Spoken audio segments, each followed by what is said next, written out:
So hello everyone and good morning सभी को। उम्मीद करता हूँ मेरी वॉइस प्रॉपर आ रही होगी सभी तक। एक बार कंफर्म करेंगे।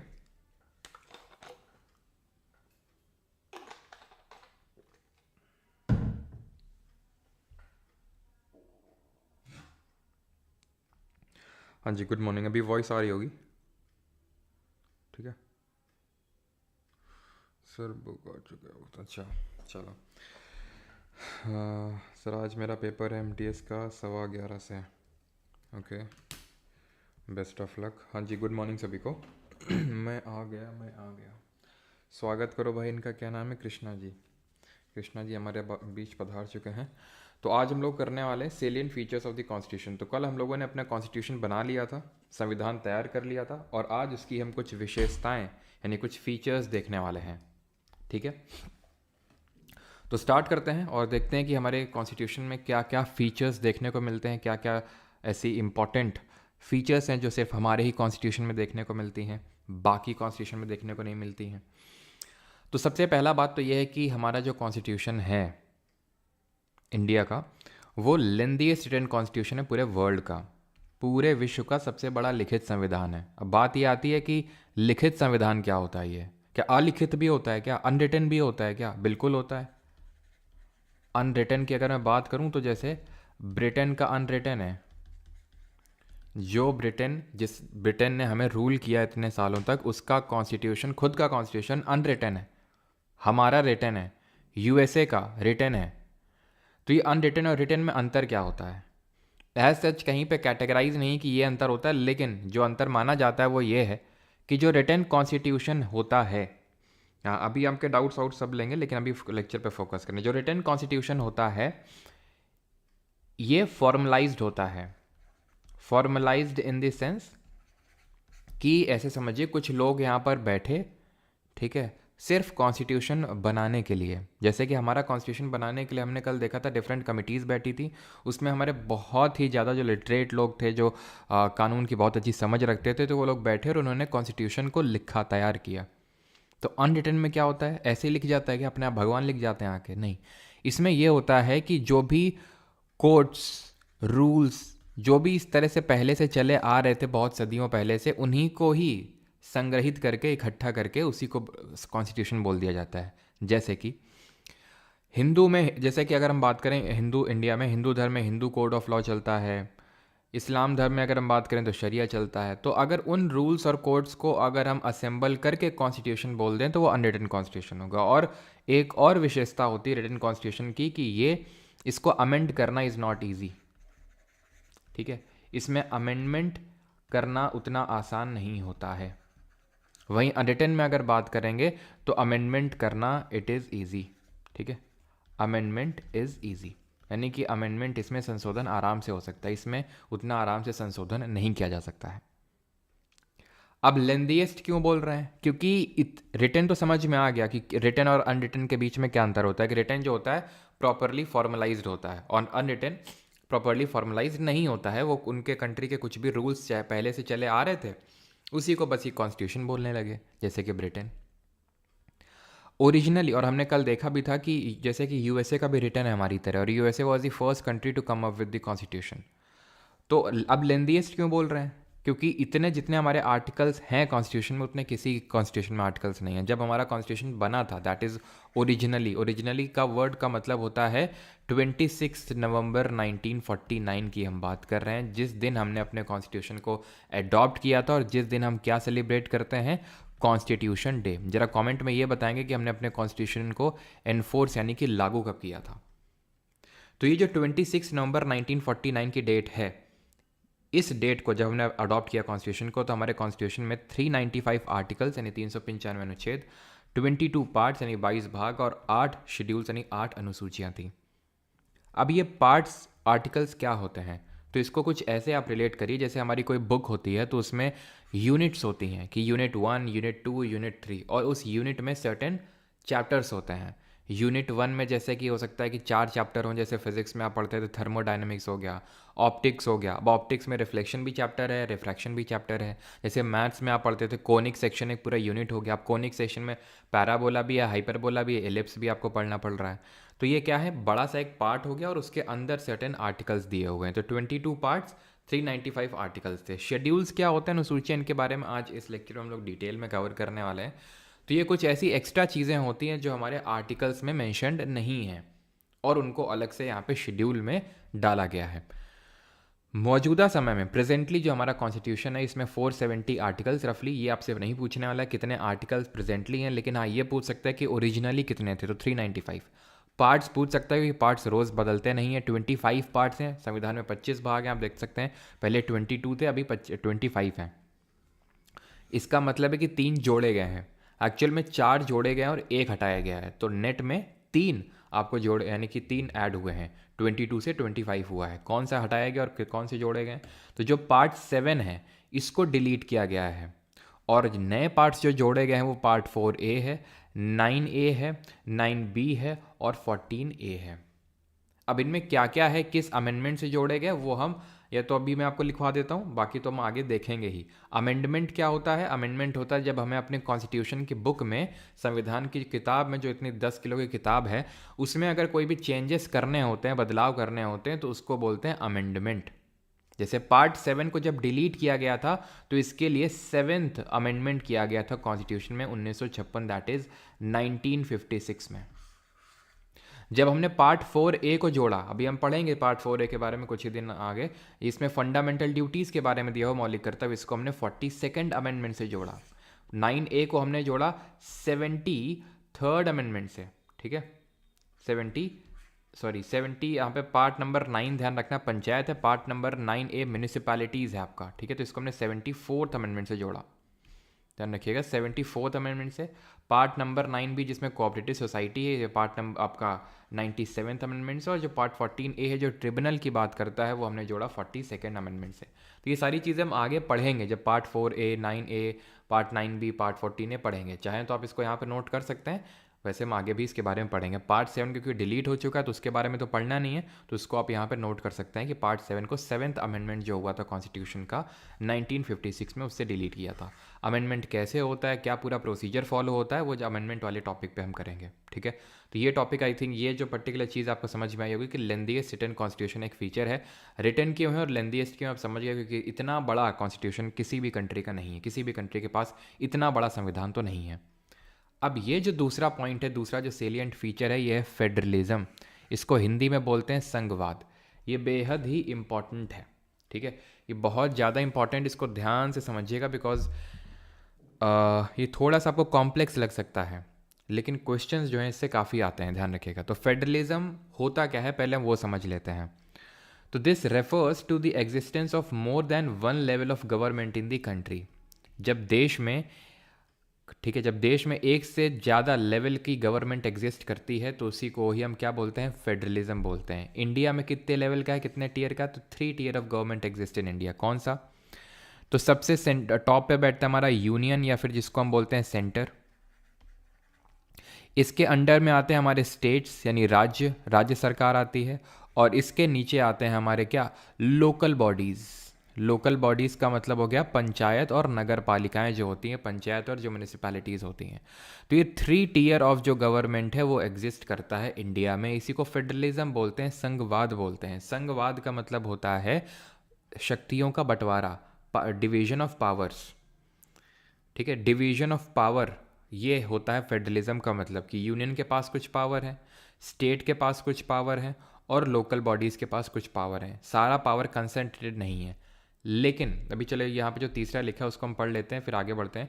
And that is under federalism the states are not merely agents of the federal government but draw their authority from the constitution as well. जब ये फेडरल गवर्नमेंट लिखा हो कहीं पे, फेडरल गवर्नमेंट, इसका मतलब होता है यूनियन गवर्नमेंट। फेडरल गवर्नमेंट की जब लिखे तो इसका मतलब होता है वो यूनियन यानी सेंटर की बात कर रहा है। तो ये जो पर्टिकुलर पॉइंट है ये बोल रहा है कि जो स्टेट्स हैं, जो हमारे राज्य हैं, वो कोई एजेंट नहीं है यूनियन गवर्नमेंट के। उनके पास अपनी अलग पावर्स हैं, अलग शक्तियां हैं, और वो अपनी जो पावर्स हैं उसको एग्जीक्यूट करते हैं अपने लेवल पे।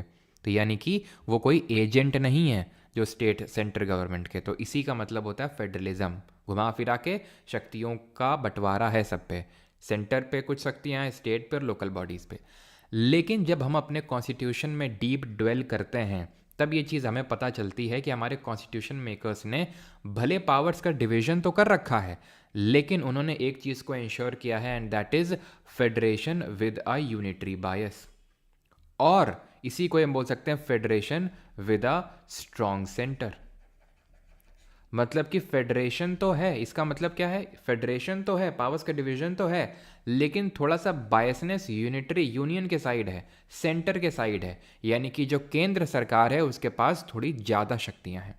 किन मैटर्स पे ज़्यादा शक्तियां, कहाँ से हमें पता चलता है, इस पे आपसे क्वेश्चन पूछा जाता है, जिसको हम बोलते हैं, सर ये नोट्स कहाँ मिलेंगे, सर ये नोट्स कहाँ मिलेंगे,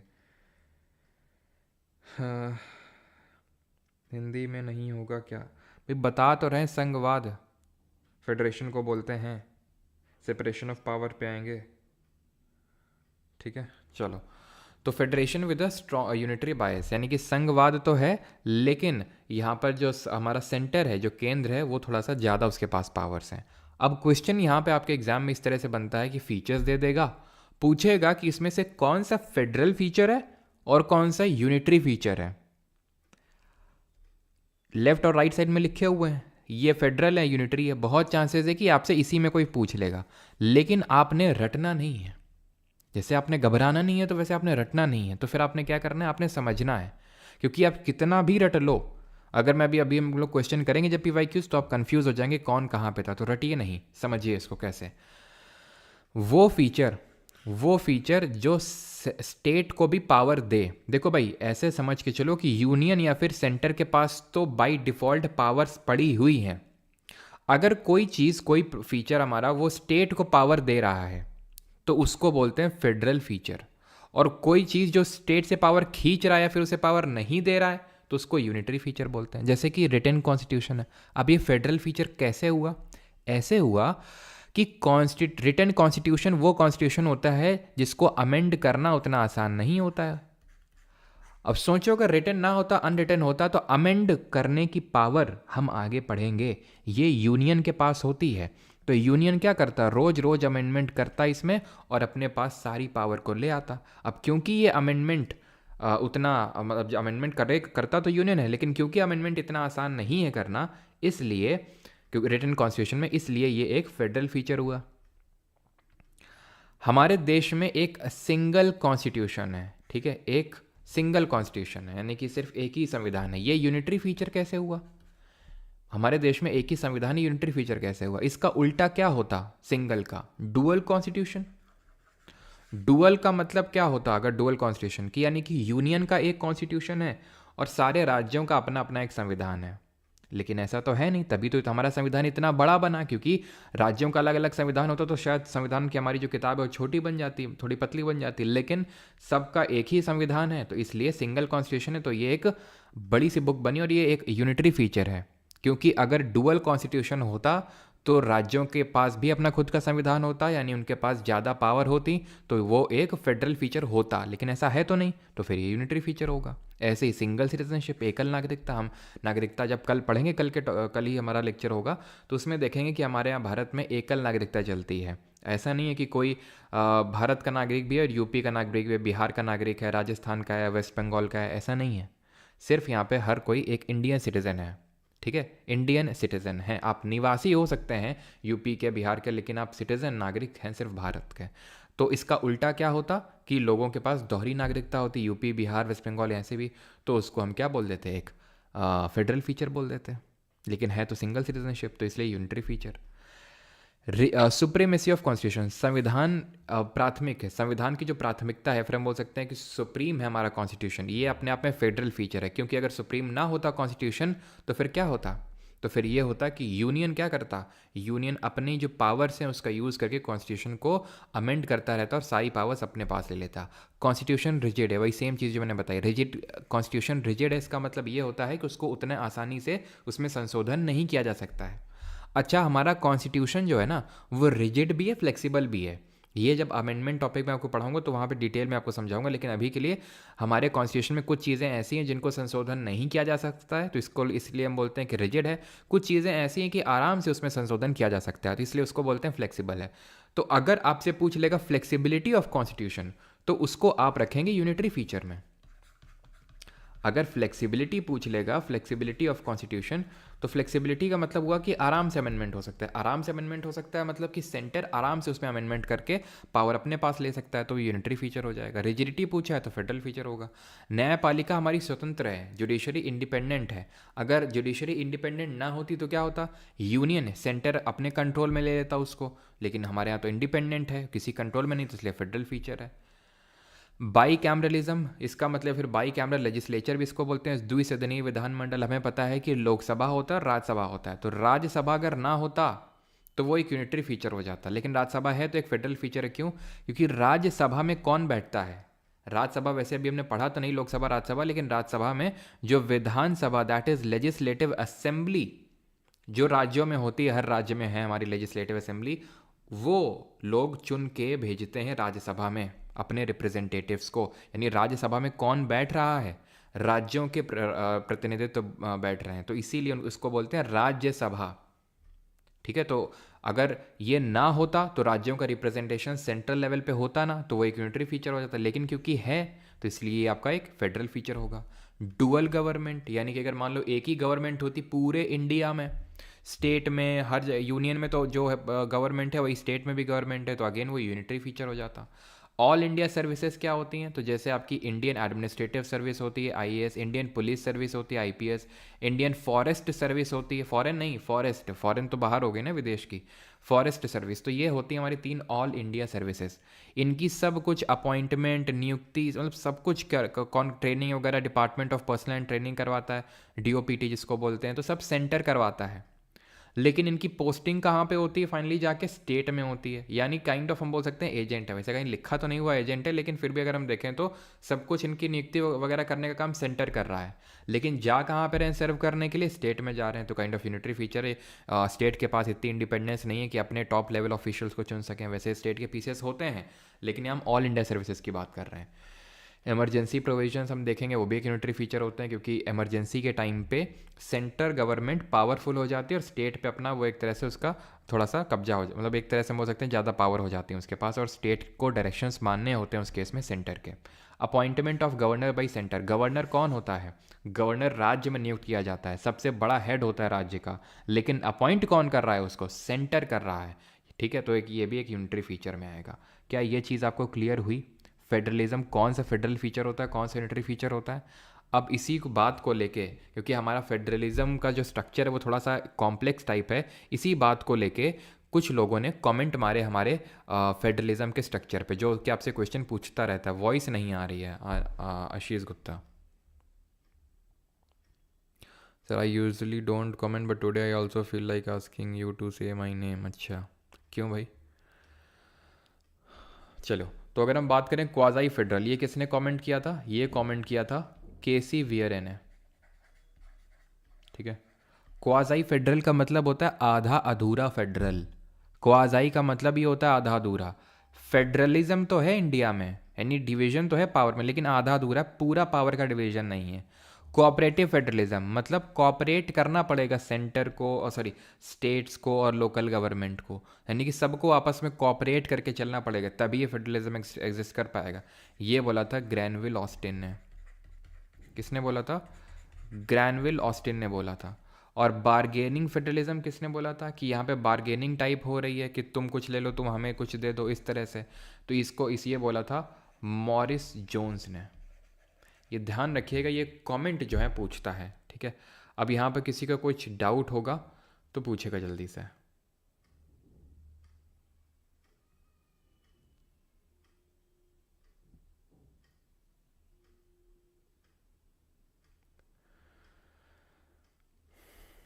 किसी का यहाँ तक कोई डाउट फेडरलिज्म में? आगे बढ़े हम लोग।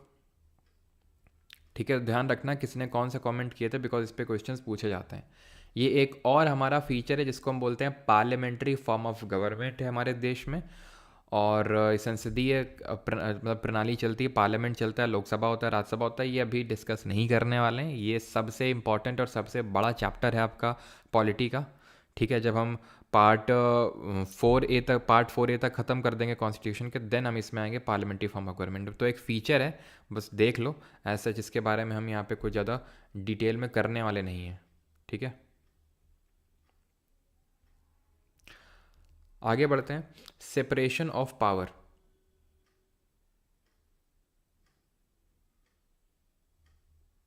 ठीक है, सेपरेशन ऑफ पावर का मतलब क्या होता है? तो हमारी गवर्नमेंट के 3 ऑर्गन्स हैं, जो जनरली किसी भी गवर्नमेंट के 3 ऑर्गन्स होते हैं। वो 3 ऑर्गन्स क्या होते हैं? कोई भी जो डेमोक्रेटिक फॉर्म ऑफ गवर्नमेंट होती है उसमें 3 ऑर्गन्स होते हैं जो उसको चलाते हैं, सरकार को चलाने का काम करते हैं, पूरे देश को चलाने का काम करते हैं। वो 3 ऑर्गन्स क्या हैं गवर्नमेंट के? पहला है लेजिस्लेचर, जिसको विधायिका बोलते हैं। दूसरा है एग्जीक्यूटिव, जिसको कार्यपालिका बोलते हैं। और तीसरा है जुडिशरी, जिसको न्यायपालिका बोलते हैं। जो लेजिस्लेचर होता है, इट मेक्स लॉज, ये कानून बनाता है, ये कानून को इम्प्लीमेंट करता है, इट इम्प्लीमेंट्स द लॉज। और ये क्या करता है? इट रिव्यूज द लॉज, कि जो लॉ बना है वो सही बना है कि नहीं बना है। अब बात ये आती है कि क्या, कौन से लॉ बनते हैं, कौन किसको एग्जीक्यूट करता है और कैसे रिव्यू होता है। तो एग्जाम्पल मैं आपको देता हूँ। जैसे फॉर एग्जाम्पल मान लेते हैं कि एक कानून बना, मोटर व्हीकल एक्ट। संसद में क्या हुआ? एक बिल पास हुआ, और जब बिल पास हो जाता है तो एक्ट बन जाता है, अधिनियम बन जाता है। तो मोटर व्हीकल एक्ट मान लेते हैं पास हुआ कि भाई जो भी हेलमेट नहीं लगाएगा उसको 1,000 रुपये का जुर्माना देना पड़ेगा पहली बार में, दूसरी बार में उसको 10,000 रुपये का जुर्माना देना पड़ेगा। ये लेजिस्लेचर ने लॉ बना दिया। इसी लेजिस्लेचर का ही एक छोटा सा पार्ट है एग्जीक्यूटिव, एक तरह से सरकार। जैसे आप ऐसे समझ लो, लेजिस्लेचर मतलब लोकसभा और राज्यसभा, सारे लोग बैठे हुए हैं, कानून बना रहे हैं। एग्जीक्यूटिव है जैसे कौन? एग्जीक्यूटिव में आ जाती है हमारी सरकार जो अभी हमने चुनी, जिसमें मोदी जी आ गए और उनकी जो काउंसिल ऑफ मिनिस्टर हो गए, ऐसे समझ लो। वैसे एग्जीक्यूटिव का पार्ट तो एक पुलिस वाला तक होता है जो उन लॉ को इम्प्लीमेंट कर रहा है। कैसे? अब मोटर व्हीकल एक्ट में ये चीज़ को हर लोग सब हर कोई फॉलो कर रहा है नहीं कर रहा है, ये देखने का काम किसका है? एग्जीक्यूटिव का है। जो ट्रैफिक पुलिस वाला जो चौराहे पे खड़ा है वो एक एग्जीक्यूटिव का पार्ट है। अगर आप हेलमेट नहीं लगाएंगे तो वो आपसे 1,000 रुपये का जुर्माना लेगा, दूसरी बार में नहीं तो 10,000 रुपये का जुर्माना लेगा। तो वो क्या है? वो लॉ के तहत काम कर रहा है, वो लॉ को इम्प्लीमेंट करने का काम कर रहा है। लॉ बनाने का काम तो लेजिस्लेचर ने कर दिया था, अब उसको इम्प्लीमेंट करने का काम एग्जीक्यूटिव यानी कार्यपालिका कर रही है। और आप यानी कि जो एक ट्रैफिक पुलिस वाला है वो मनचाहा रेट ना ले ले कि भाई 1,000 रुपये नहीं 2,000 निकालो। तो फिर आपके पास ऐसी क्या पावर है? या फिर इसमें मान लो कि गवर्नमेंट ने बोला कि मोटर व्हीकल एक्ट के अनुसार अगर कोई हेलमेट लगाया अगर कोई किसी ने नहीं लगाया तो पहली बार में 10,000 रुपये का जुर्माना है, दूसरी बार में 1,00,000 रुपये का जुर्माना है। तो ये क्या हो गया? थोड़ा सा एक्सट्रीम साइड में चला गया। मतलब कि गवर्नमेंट अपनी मनमानी करने लगी, या फिर हम बोल सकते हैं कि जो विधायिका है एक तरह से अपनी मनमानी करने लगी। तो वो इस तरह की मनमानी ना करे और लॉ सही तरह से इम्प्लीमेंट किया जाए, इसलिए हम क्या बनाते हैं, या फिर इसलिए हमारी एक third organ of the government है, दैट इज़ जुडिशरी, न्यायपालिका, जो लॉज को रिव्यू करेगी और ये देखेगी कि लॉ सही से एग्जीक्यूट हो रहा है ग्राउंड लेवल पे या फिर नहीं हो रहा है। ठीक है, तो हमारे केसेस चलते हैं। जुडिशरी भी हमें पता है कि सुप्रीम कोर्ट होती है हमारी एकदम यूनियन लेवल पे। स्टेट लेवल पे हाई कोर्ट्स होते हैं, और अगर हम लोकल लेवल पे चले जाएं तो हमारी डिस्ट्रिक्ट कोर्ट होती हैं। तो ये जुडिशरी में हम पढ़ेंगे कि हमारी जो जुडिशरी है वो इंटीग्रेटेड है। इंटीग्रेटेड का मतलब है कि सुप्रीम कोर्ट है टॉप लेवल पे, देन हमारा हाई कोर्ट है, देन हमारा उसके नीचे डिस्ट्रिक्ट कोर्ट है। तो इसको हम इंटीग्रेटेड जुडिशरी बोलते हैं। जरा कमेंट करके बताइए, इंटीग्रेटेड जुडिशरी यूनिटरी फीचर होगा या फिर फेडरल? अच्छा लिखा हुआ है यहाँ पे, ठीक है। इंटीग्रेटेड जुडिशरी आपका एक ऐसा यूनिटरी फीचर है। क्यों? क्योंकि सुप्रीम कोर्ट टॉप पे बैठा हुआ है, उसके नीचे आते हैं हाई कोर्ट। हाई कोर्ट अपने आप में इतने ज़्यादा इंडिपेंडेंट नहीं है कि सुप्रीम कोर्ट ने कुछ बोला और हाई कोर्ट नहीं मानेगा। सुप्रीम कोर्ट ने कुछ अगर बोल दिया है तो हाई कोर्ट को मानना होगा, जो स्टेट के कोर्ट हैं। तो इसका उल्टा क्या होता? इसका उल्टा ये होता कि स्टेट की जो हाई कोर्ट्स हैं उनके पास खुद की ऑटोनमस पावर्स होती। तो अगर ऐसा होता तो वो फेडरल फीचर होता, लेकिन ऐसा तो है नहीं। सुप्रीम कोर्ट ने जो सेंटर में बैठा हुआ है, सुप्रीम कोर्ट ने जो बोला है वो सारे हाई कोर्ट्स को बात माननी पड़ेगी। तो इसी को बोलते हैं इंटीग्रेटेड जुडिशरी। तो एक तरह का यूनिटरी फीचर है। ठीक है, तो ये चीज़ समझ गया। तो ये है क्या कि तीनों ऑर्गन्स जो है हमारे गवर्नमेंट पे, इनमें सेपरेशन ऑफ पावर है कि लेजिस्लेचर अपना काम करेगा, एग्जीक्यूटिव अपना और जुडिशरी अपना। लेकिन ध्यान रखना, इंडिया में स्ट्रिक्ट सेपरेशन ऑफ पावर नहीं है। स्ट्रिक्ट सेपरेशन ऑफ पावर का मतलब होता है कि जैसे फॉर एग्जांपल अगर हम चले जाएं कहाँ पर, यूएस में। यूएस में क्या होता है कि एग्जीक्यूटिव लेजिस्लेचर इन सब में स्ट्रिक्ट सेपरेशन ऑफ पावर होता है। जैसे फॉर एग्जांपल एग्जीक्यूटिव जो होता है वहाँ पे आंसरेबल नहीं होता है लेजिस्लेचर को। जैसे कि आप ऐसे समझ लो कि कुछ भी पॉलिसीज़, जैसे फॉर एग्जांपल अभी कौन है, जो बाइडेन है वहाँ के प्रेसिडेंट यूएस में, तो वो क्या पॉलिसीज़ बना रहे हैं, कैसे एग्जीक्यूट कर रहे हैं, उसके लिए वो रिस्पॉन्सिबल नहीं है, लेजिस्लेचर को आंसरेबल नहीं है। लेकिन यहाँ पर इंडिया में आपने सुना होगा, देखा होगा कि किस तरह से पार्लियामेंट में क्वेश्चन पूछे जाते हैं, जो हमारे गवर्नमेंट में जो बैठे हुए हैं, सरकार के जो लोग हैं, चाहे वो मोदी जी हों या फिर कोई भी होम मिनिस्टर और डिफेंस मिनिस्टर, उनसे क्वेश्चन किए जाते हैं और उनको आंसर देना पड़ता है because they are answerable to the legislature. तो strict separation of power India में नहीं है पूरी तरह से, पूर्ण तरह से। ठीक है। जुडिशरी भी क्या क्या कभी कभी क्या करती है, हम देखेंगे आगे चल के, कुछ हमारे आर्टिकल ऐसे होते हैं, जैसे 142 है। तो अगर उसको लगता है कि एग्जीक्यूटिव या फिर लेजिस्लेचर अपना काम ढंग से नहीं कर रहे हैं, ठीक है, खासकर एग्जीक्यूटिव, तो वो आर्टिकल नंबर 142 का यूज़ करके वो एग्जीक्यूटिव का भी कभी कभी काम कर देता है। ठीक है, तो उसको हम कभी कभी जुडिशियल ओवर रीच बोल देते हैं। लेकिन ध्यान रखना है आपको, सेपरेशन ऑफ पावर तो है, लेकिन इंडिया में स्ट्रिक्ट सेपरेशन ऑफ पावर नहीं है यूएसए की तरह। और किसका क्या काम है, लेजिस्लेचर, एग्जीक्यूटिव, जुडिशरी का, ये भी आपको पता होना चाहिए। अभी आते हैं फंडामेंटल राइट्स। ये भी हमारे क्या है, मौलिक अधिकार, एक फीचर है हमारे कॉन्स्टिट्यूशन का। क्योंकि हमारा देश जो इतने साल गुलामी में रहा, उसके बाद आज़ाद हुआ, उसमें बहुत सारे हमारे माइनॉरिटीज़ हैं, बहुत सारे ऐसे हमारे तबके हैं जिनको कि अधिकार नहीं मिले। और साथ ही साथ जिस तरह से ब्रिटेन की गवर्नमेंट किस तरह से लोगों पे शासन एक तरह से करती थी, अपना एक तरह से हम बोल सकते हैं आर्बिट्रेरी रूल चलाती थी, वो रूल फिर से जो इलेक्टेड गवर्नमेंट है वो ना चलाने लगे, इसलिए लोगों को फंडामेंटल राइट्स दिए गए। किस लिए दिए गए? कि सो दैट ब्रिटिश गवर्नमेंट की तरह फिर से जो इलेक्टेड गवर्नमेंट हो इंडिया में, वो आर्बिट्रेरी एक्शन ना लेने लगे लोगों के अगेंस्ट, कुछ भी बोलने लगे, कुछ भी करने लगे। और दूसरा, जो हमारे माइनॉरिटीज़ हैं उनको कुछ राइट्स मिलने चाहिए अलग से, तो उसके लिए फंडामेंटल राइट्स, मौलिक अधिकार का प्रोविजन हमारे कॉन्स्टिट्यूशन में रखा गया। इसीलिए इनको कंसियंस ऑफ द कॉन्स्टिट्यूशन के नाम से जाना जाता है, ध्यान रखना। Conscience of the constitution directly पूछेगा किसे बोला जाता है, तो फंडामेंटल राइट्स को। क्लियर है इतनी चीज़ कि कॉन्सियंस ऑफ द कॉन्स्टिट्यूशन क्या है, फंडामेंटल राइट्स। फंडामेंटल राइट्स हम यहाँ पे नहीं पढ़ रहे हैं, वो अपने आप में एक अलग टॉपिक है, वो जब हम फंडामेंटल राइट देखेंगे तो वहाँ पे देखेंगे। ठीक है, और आई थिंक परसों वाला जो लेक्चर होगा फंडामेंटल राइट्स पे ही होगा। ठीक है, काफ़ी इंपॉर्टेंट है। लेकिन अभी के लिए बस इतनी चीज़ आपको याद करनी है। देन इंडिया में सेक्युलरिज्म चलता है। सेक्युलरिज्म क्या होता है? इसको हम बोलते हैं धर्म या फिर पंथ निरपेक्षता। ठीक है, धर्मनिरपेक्षता या फिर पंथ निरपेक्षता, इसका मतलब क्या होता है? तो इसका मतलब लिखा हुआ है, पढ़ लो यहाँ पे। A secular state is one in which the state does not officially promote any one religion as the state religion.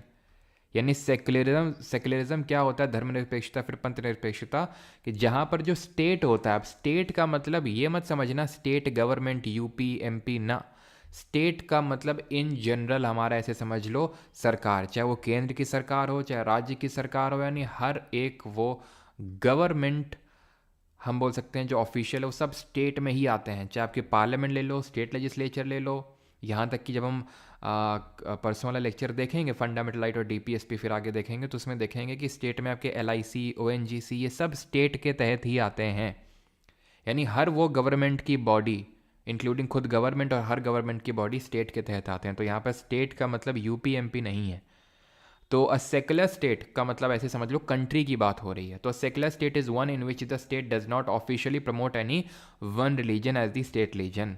यानी कि एक सेकुलर कंट्री वो कंट्री होता है जहाँ पे उस कंट्री की जो गवर्नमेंट है वो किसी एक धर्म का प्रचार नहीं करती है और एक धर्म को ही सिर्फ मान्यता नहीं देती है। जैसे कि फॉर एग्जांपल अगर हम पाकिस्तान की बात करें तो वो खुद को क्या बोलता है, इस्लामिक स्टेट ऑफ पाकिस्तान, यानी कि वो साफ साफ इस्लाम को मान्यता दे रहा है। तो ये सेकुलर स्टेट नहीं है। जैसे नेपाल की अगर बात करें तो हिंदुइज़म को मान्यता देता है। लेकिन इंडिया क्या है, इंडिया में एज सच कोई स्पेसिफिक रिलीजन नहीं है हमारी कंट्री का, सारे धर्मों को मान्यता है। सेकुलरिज्म दो टाइप का होता है, ये एसएससी एग्ज़ाम के लिए इंपॉर्टेंट तो उतना नहीं है, लेकिन हाँ अगर आप higher level exam CDS CAPF में बैठ रहे हैं तो थोड़ा सा यहाँ पे देख लीजिएगा कि सेकुलरिज्म दो टाइप का होता है, एक नेगेटिव होता है और एक पॉजिटिव होता है। नेगेटिव सेकुलरिज्म और पॉजिटिव सेकुलरिज्म में क्या अंतर होता है? तो नेगेटिव सेकुलरिज्म वो होता है जहाँ पे state is not involve in religious matters. Religious matters में स्टेट का इन्वॉल्वमेंट नहीं होता। स्टेट आप समझ रहे हैं, वो कंट्री या वो कंट्री की गवर्नमेंट एक तरह से आप समझ सकते हैं, तो उसका इन्वॉल्वमेंट नहीं होता है। यहाँ पे इन्वॉल्वमेंट होता है, there is an involvement. India में पॉजिटिव सेकुलरिज्म है, वहीं यूएसए में नेगेटिव फॉर्म ऑफ सेकुलरिज्म है। इंडिया में हमें पता है कि इन्वॉल्वमेंट कैसे होता है कि भाई गवर्नमेंट हमारी हज यात्रा के लिए जो लोग जाते हैं उनको सब्सिडी देती है, हिंदू धर्म के लिए भी कुछ करती है, मतलब हर धर्म के लिए कुछ कर रही है, यानी कि धर्म में उसका इन्वॉल्वमेंट है। किसी एक धर्म में होता तो हम बोलते हैं कि सेकुलर नहीं है, लेकिन सारे धर्मों में तो सेकुलर है। और अगर सारे धर्मों में ना होता तो भी हम बोलते सेकुलर है, लेकिन सारे धर्मों में नहीं अगर इन्वॉल्वमेंट होता तो उसको नेगेटिव सेकुलरिज्म बोलते हैं। इन्वॉल्वमेंट है सारे धर्मों में तो उसको पॉजिटिव सेकुलरिज्म बोल रहे हैं। ठीक है, थोड़ा सा सीडीएस सीपीएफ के लिए ज़्यादा इंपॉर्टेंट है, बाकी तो एसएससी के लिए सेकुलरिज्म का जो डेफिनेशन लिखा हुआ इतना ही काफ़ी है आपके लिए। हमारा जो संविधान है it has been borrowed from many sources. बहुत सारे जो कंट्री हैं उनके कॉन्स्टिट्यूशन से हमने अपने कॉन्स्टिट्यूशन में चीज़ें उठाई हैं, लेकिन जब ये बात रखी गई, ये बात बोली गई कि हमारा संविधान एक तरह से मतलब खरीदा हुआ कॉन्स्टिट्यूशन है या फिर हमने एक तरह से खुद की कोई चीज़ नहीं रखी है, तो उसमें हमारे जो फादर ऑफ इंडियन कॉन्स्टिट्यूशन है हमारे भीमराव अम्बेडकर जी, जिनको चीफ आर्किटेक्ट भी बोलते हैं, उन्होंने बड़ी अच्छी बात बोली, and that is one likes to ask whether there can be anything new in a constitution framed at this hour in the history of the world.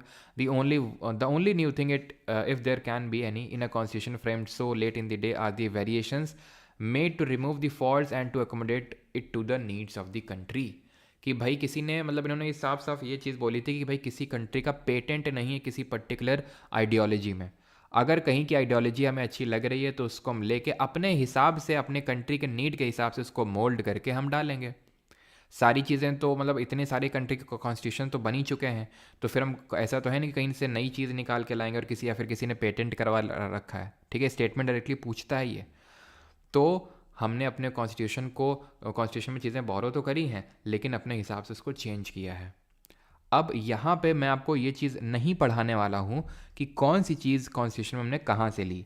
ये वाला पार्ट हम लास्ट में, यानी कि जब पूरी पॉलिटी ख़त्म हो जाएगी तब इस पर फिर से वापस आएंगे, क्योंकि अब मैं आपको पढ़ाऊंगा कि इम्पीचमेंट ऑफ कॉन्स्टिट्यूशन हमने बोरो किया यूएसए कॉन्स्टिट्यूशन से। जब तुमको पता ही नहीं है इम्पीचमेंट क्या होता है तो फिर मेरा ये पढ़ाना तो एकदम जायज़, मतलब एकदम फालतू हो जाएगा कि इम्पीचमेंट क्या होता है। फिर मैं बताऊंगा अमेंडमेंट हमने यहाँ से बोरो किया, लिबर्टी इक्वलिटी फ्रैटर्निटी यहाँ से बोरो किया, जबकि अब अभी तक आपने पढ़ा ही नहीं कि लिबर्टी इक्वलिटी फ्रैटर्निटी होता है क्या, ये कल पढ़ेंगे।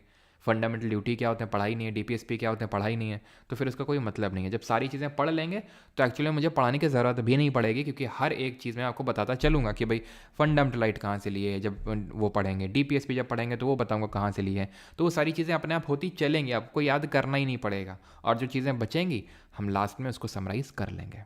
ठीक है, अभी आते हैं आज के अपने फाइनल टॉपिक पे, and that is schedules of constitution. संविधान में जो अनुसूचियाँ हैं, अनुसूचियाँ क्या होती हैं, जो कुछ एक्स्ट्रा चीज़ें लिखी हुई हैं हमारे संविधान में जो आर्टिकल्स में अनुच्छेदों में नहीं लिखी हुई हैं। अब शेड्यूल्स की अगर बात करें तो अभी मैं कल भी बताया था, आज भी मैंने आपको बताया कि हमारा संविधान में ओरिजिनल यानी मूलतः 8 शेड्यूल्स थे, 8 अनुसूचियाँ थी ओरिजिनली, और एट प्रेजेंट कितनी हैं, तो एट प्रेजेंट 12 शेड्यूल्स हैं, एट प्रेजेंट 12 अनुसूचियाँ हैं।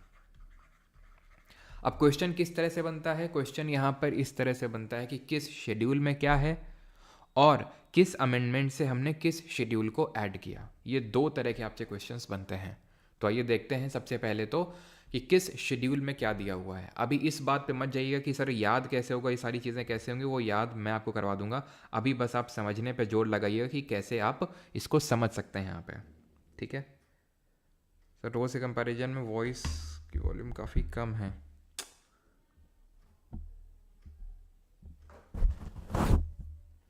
अभी बताइएगा कि कैसी क्या है। ठीक है, why do you remove video immediately, because birthday, sorry क्या बर्थडे ऑफ किंग कोहली, अच्छा क्योंकि आपकी ये बैच की क्लासेस होती हैं। ठीक है,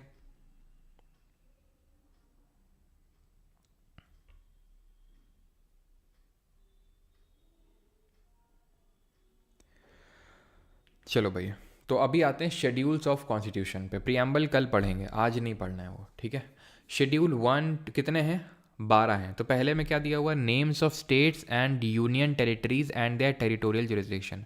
जो हमारे 28 राज्य हैं और 8 केंद्र शासित प्रदेश हैं, उनके नाम और उनका क्षेत्राधिकार, उनका अधिकार कहाँ तक है, उनका यूपी का अधिकार यहाँ तक है, एमपी का अधिकार यहाँ तक है, ये सब कुछ दिया हुआ है इसमें। दूसरा, provisions relating to emolument and allowance, भत्ता कितना मिलेगा किसको, जो हमारे राष्ट्रपति हैं, ठीक है, उपराष्ट्रपति हैं, राज्यपाल हैं, ठीक है, और हो गए हमारे इसमें स्पीकर,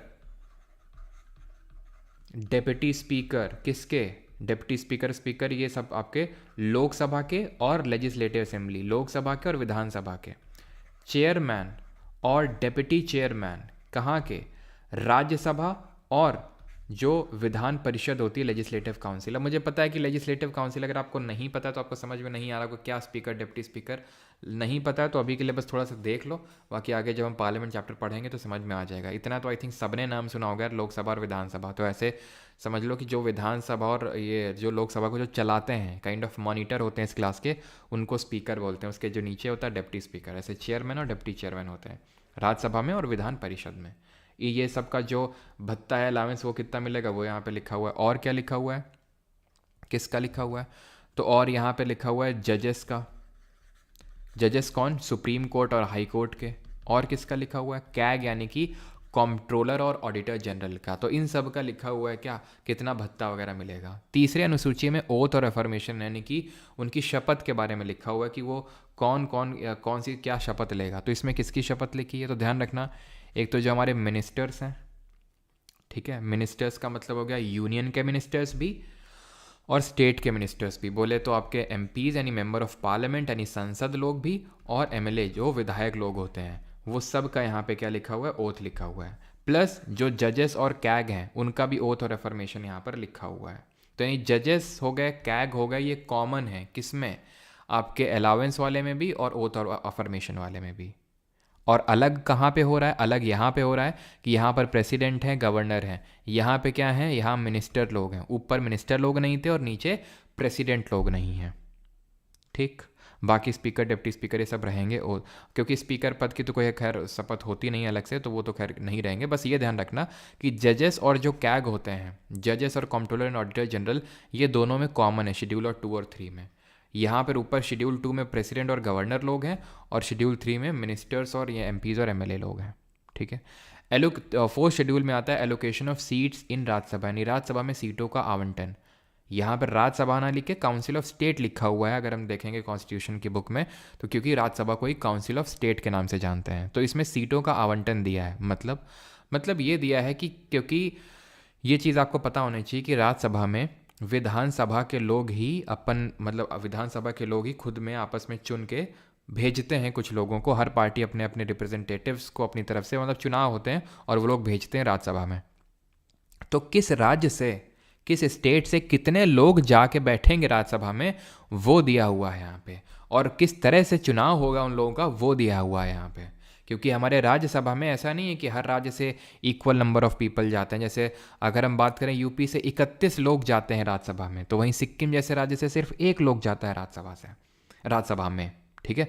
तो किस तरह से सीटों का आवंटन होगा जनसंख्या के हिसाब से, पॉपुलेशन के हिसाब से, वो यहाँ पे दिया हुआ है 4th में। 5th में provisions relating to the administration of scheduled areas and scheduled tribes, किस तरह से प्रशासन चलेगा शेड्यूल्ड एरिया का और शेड्यूल्ड ट्राइब का, वो यहाँ पे दिया हुआ है। मुझे 6 शेड्यूल पढ़ा लेने दीजिए, उसके बाद आपको डाउट आएगा, फिर मैं आपको क्लियर करूँगा शेड्यूल 5 और 6 क्या होता है। शेड्यूल 6 में है provisions relating to the administration of tribal areas. 5th में क्या है, provisions related to the administration of scheduled area. यहाँ पे क्या है, ट्राइबल एरिया। अंतर क्या होता है शेड्यूल 5 और 6 में, वो समझो। शेड्यूल 6 में स्पेसिफिकली हमारे 4 राज्यों का मेंशन है, असम, त्रिपुरा, मेघालय और मिजोरम, ठीक है। ये 4 राज्यों का यहाँ पे क्या है, मेंशन है इस पर्टिकुलर शेड्यूल 6 में, यानी कि provision relating to the administration of tribal areas. और ट्राइबल एरियाज कौन से स्टेट के, असम, त्रिपुरा, मेघालय और मिजोरम। अब अंतर क्या है 5वें और 6वें में, देखिए 6वें वाले में क्या है कि जो भी स्टेट को शेड्यूल 6 में डाल दिया जाता है, स्टेट या यूटी को, उसके पास एक तरह से काइंड ऑफ वीआईपी पास मिल जाता है।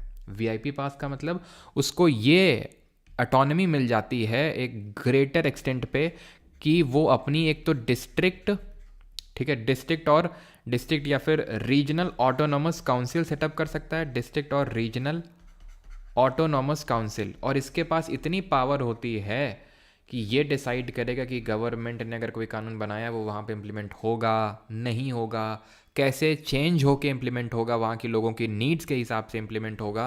तो ये शेड्यूल 6 अगर स्टेटस किसी को मिल जाता है तो वो इसके पास पावर आ जाती हैं। और इसी के लिए तो लद्दाख के जो सोनम वांगचुक है, आपने सुना होगा, देखा होगा अभी रिसेंट में, प्रोटेस्ट कर रहे हैं ना जाने कब से। वो चाहते हैं या तो स्टेट हुड का दर्जा दिया जाए लद्दाख को, ठीक है, और शेड्यूल 6 में इंक्लूड किया जाए उसको, क्योंकि शेड्यूल 6 में असम, त्रिपुरा, मेघालय, मिजोरम है। और क्या कोई यहाँ पे एक क्या कोई क्वालिफिकेशन होता है, क्या कोई ऐसा एलिजिबिलिटी क्राइटेरिया होता है शेड्यूल 6 में डलने का?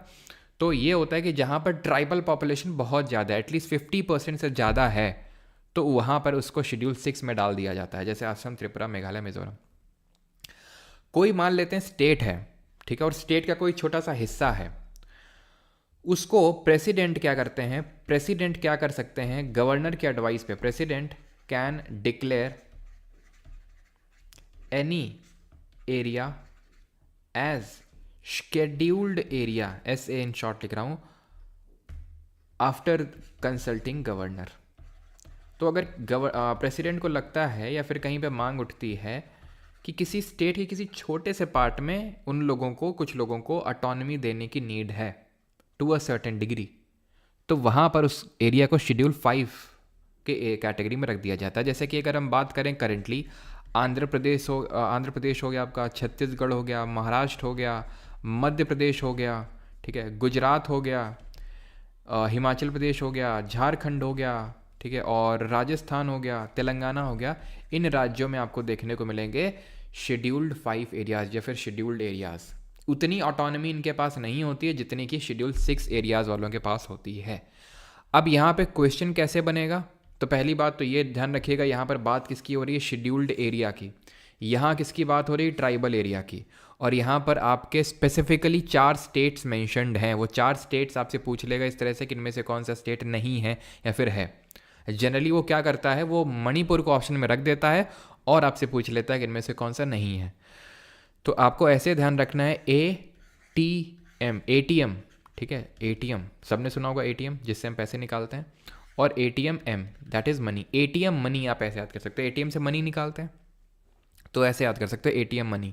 लेकिन ध्यान रखना, इस ATM में मनी नहीं है, यानी कि मणिपुर नहीं है इसमें, इस ATM में मनी नहीं है, ऐसे करके याद करना आपको। इतनी चीज़ क्लियर हुई शेड्यूल 6 तक? Yes, ATM without money, yes. Tears of old PM quick tour, रुक जाओ अभी, है ना, सब कुछ हम बताएंगे, लेक्चर खत्म हो जाए, फिर तुमको लगे कि सर ये नहीं पढ़ा हो, ये नहीं समझा हो, या फिर समझ नहीं आए, तो फिर हमें बता देना, ठीक है। अभी आप पढ़ते रहो, वो टीयर्स ऑफ ओल्ड पीएम, हम बूढ़े पीएम के टीयर्स भी अभी निकालेंगे, ठीक है, अभी पढ़ लो, समझ लो, ठीक है, ट्रिक वगैरह बाद में। Schedule 7, 3 list containing subject in which union and states can make laws. इसमें शेड्यूल 7 में 3 लिस्ट दी हुई हैं, यूनियन लिस्ट, स्टेट लिस्ट और कंकरेंट लिस्ट, समवर्ती सूची, संघ सूची, राज्य सूची और समवर्ती सूची। इसका मतलब क्या होता है, तो एक्चुअल में है क्या कि ये जो 3 सूची हैं इसमें जितने सब्जेक्ट हैं, भाई है क्या कि यूनियन के पास भी अपना खुद का लेजिस्लेचर है, स्टेट के पास भी खुद का लेजिस्लेचर है। वो लेजिस्लेचर करता क्या है, अभी बताया, लॉ बनाता है, कानून बनाता है। तो फॉर एग्जाम्पल कोई सब्जेक्ट आता है डिफेंस, तो इस पर कौन कानून बनाएगा, यूनियन बनाएगा कि स्टेट बनाएगा, वो कैसे डिसाइड होगा, तो वो ऐसे डिसाइड होगा कि वो सब्जेक्ट किस लिस्ट में मेंशन्ड है। अगर यूनियन लिस्ट में है तो यूनियन यानी कि जो पार्लियामेंट है, देश की संसद है, वो कानून बनाएगी। अगर वो स्टेट लिस्ट का सब्जेक्ट है, राज्य सूची का कोई विषय है, तो वहाँ का जो उस हर राज्य की जो लेजिस्लेचर है, वहाँ का जो विधानमंडल है, वो कानून बनाने के पावर रखेगा। ये क्या होता है, कंकरेंट। ये लोकल गवर्नमेंट का होता है क्या, नगर पालिका और पंचायत का नहीं। ये वो लिस्ट के सब्जेक्ट होते हैं जिसपे both union as well as state, both union and state can make laws, दोनों कानून बना सकते हैं। लेकिन अगर फॉर एग्जाम्पल दोनों ने ही बना डाला तो तो ध्यान रखना यूनियन का प्रिवेल करता है। अगर दोनों ने बना दिया, वैसे तो दोनों बना सकते हैं, ठीक है, जैसे अगर यूनियन का मन हुआ तो यूनियन ने बना दिया, स्टेट का मन हुआ तो स्टेट ने बना दिया, आपस में लड़ेंगे नहीं वो इस बात पे। लेकिन अगर दोनों ने बना दिया तो फिर यूनियन का प्रिवेल करेगा, यूनियन का माना जाएगा, स्टेट का नहीं। समझ गए? तो क्या सर ये सब्जेक्ट हैं? जी हाँ ये सब्जेक्ट हैं। क्या सर याद करने हैं? हाँ याद करने हैं। क्या सर इतने सारे याद करने पड़ेंगे? इतने सारे? तो मैं आपको दिखाता हूँ कितने सारे हैं। तो यूनियन लिस्ट में आप ये समझो 100 सब्जेक्ट हैं, 100। स्टेट लिस्ट में 67, ठीक है, 67 सब्जेक्ट्स हैं। अभी मैं आपको दिखाता हूँ, ये पूरी लिस्ट नहीं है, ये तो मैंने वो लिख रखे हैं जो इंपॉर्टेंट है, जिनसे क्वेश्चन आने के ज़्यादा चांसेस हैं। अगर आपको पूरे देखने हैं तो मैं आपको दिखाता हूँ, ठीक है, यहाँ पे आ जाओ। ये इतनी बड़ी सी लिस्ट है, ठीक है, इसको मैं जूम करता हूँ थोड़ा सा, तो आप यहाँ पे देख सकते हैं ये पूरी हमारी यूनियन लिस्ट है, लिस्ट 1, ठीक है। इसमें ये 1 2 आप देख सकते हैं, ठीक है, तीसरा सब्जेक्ट है ये। तो कितने सब्जेक्ट है गिनते जाना, ये कितने सब्जेक्ट हैं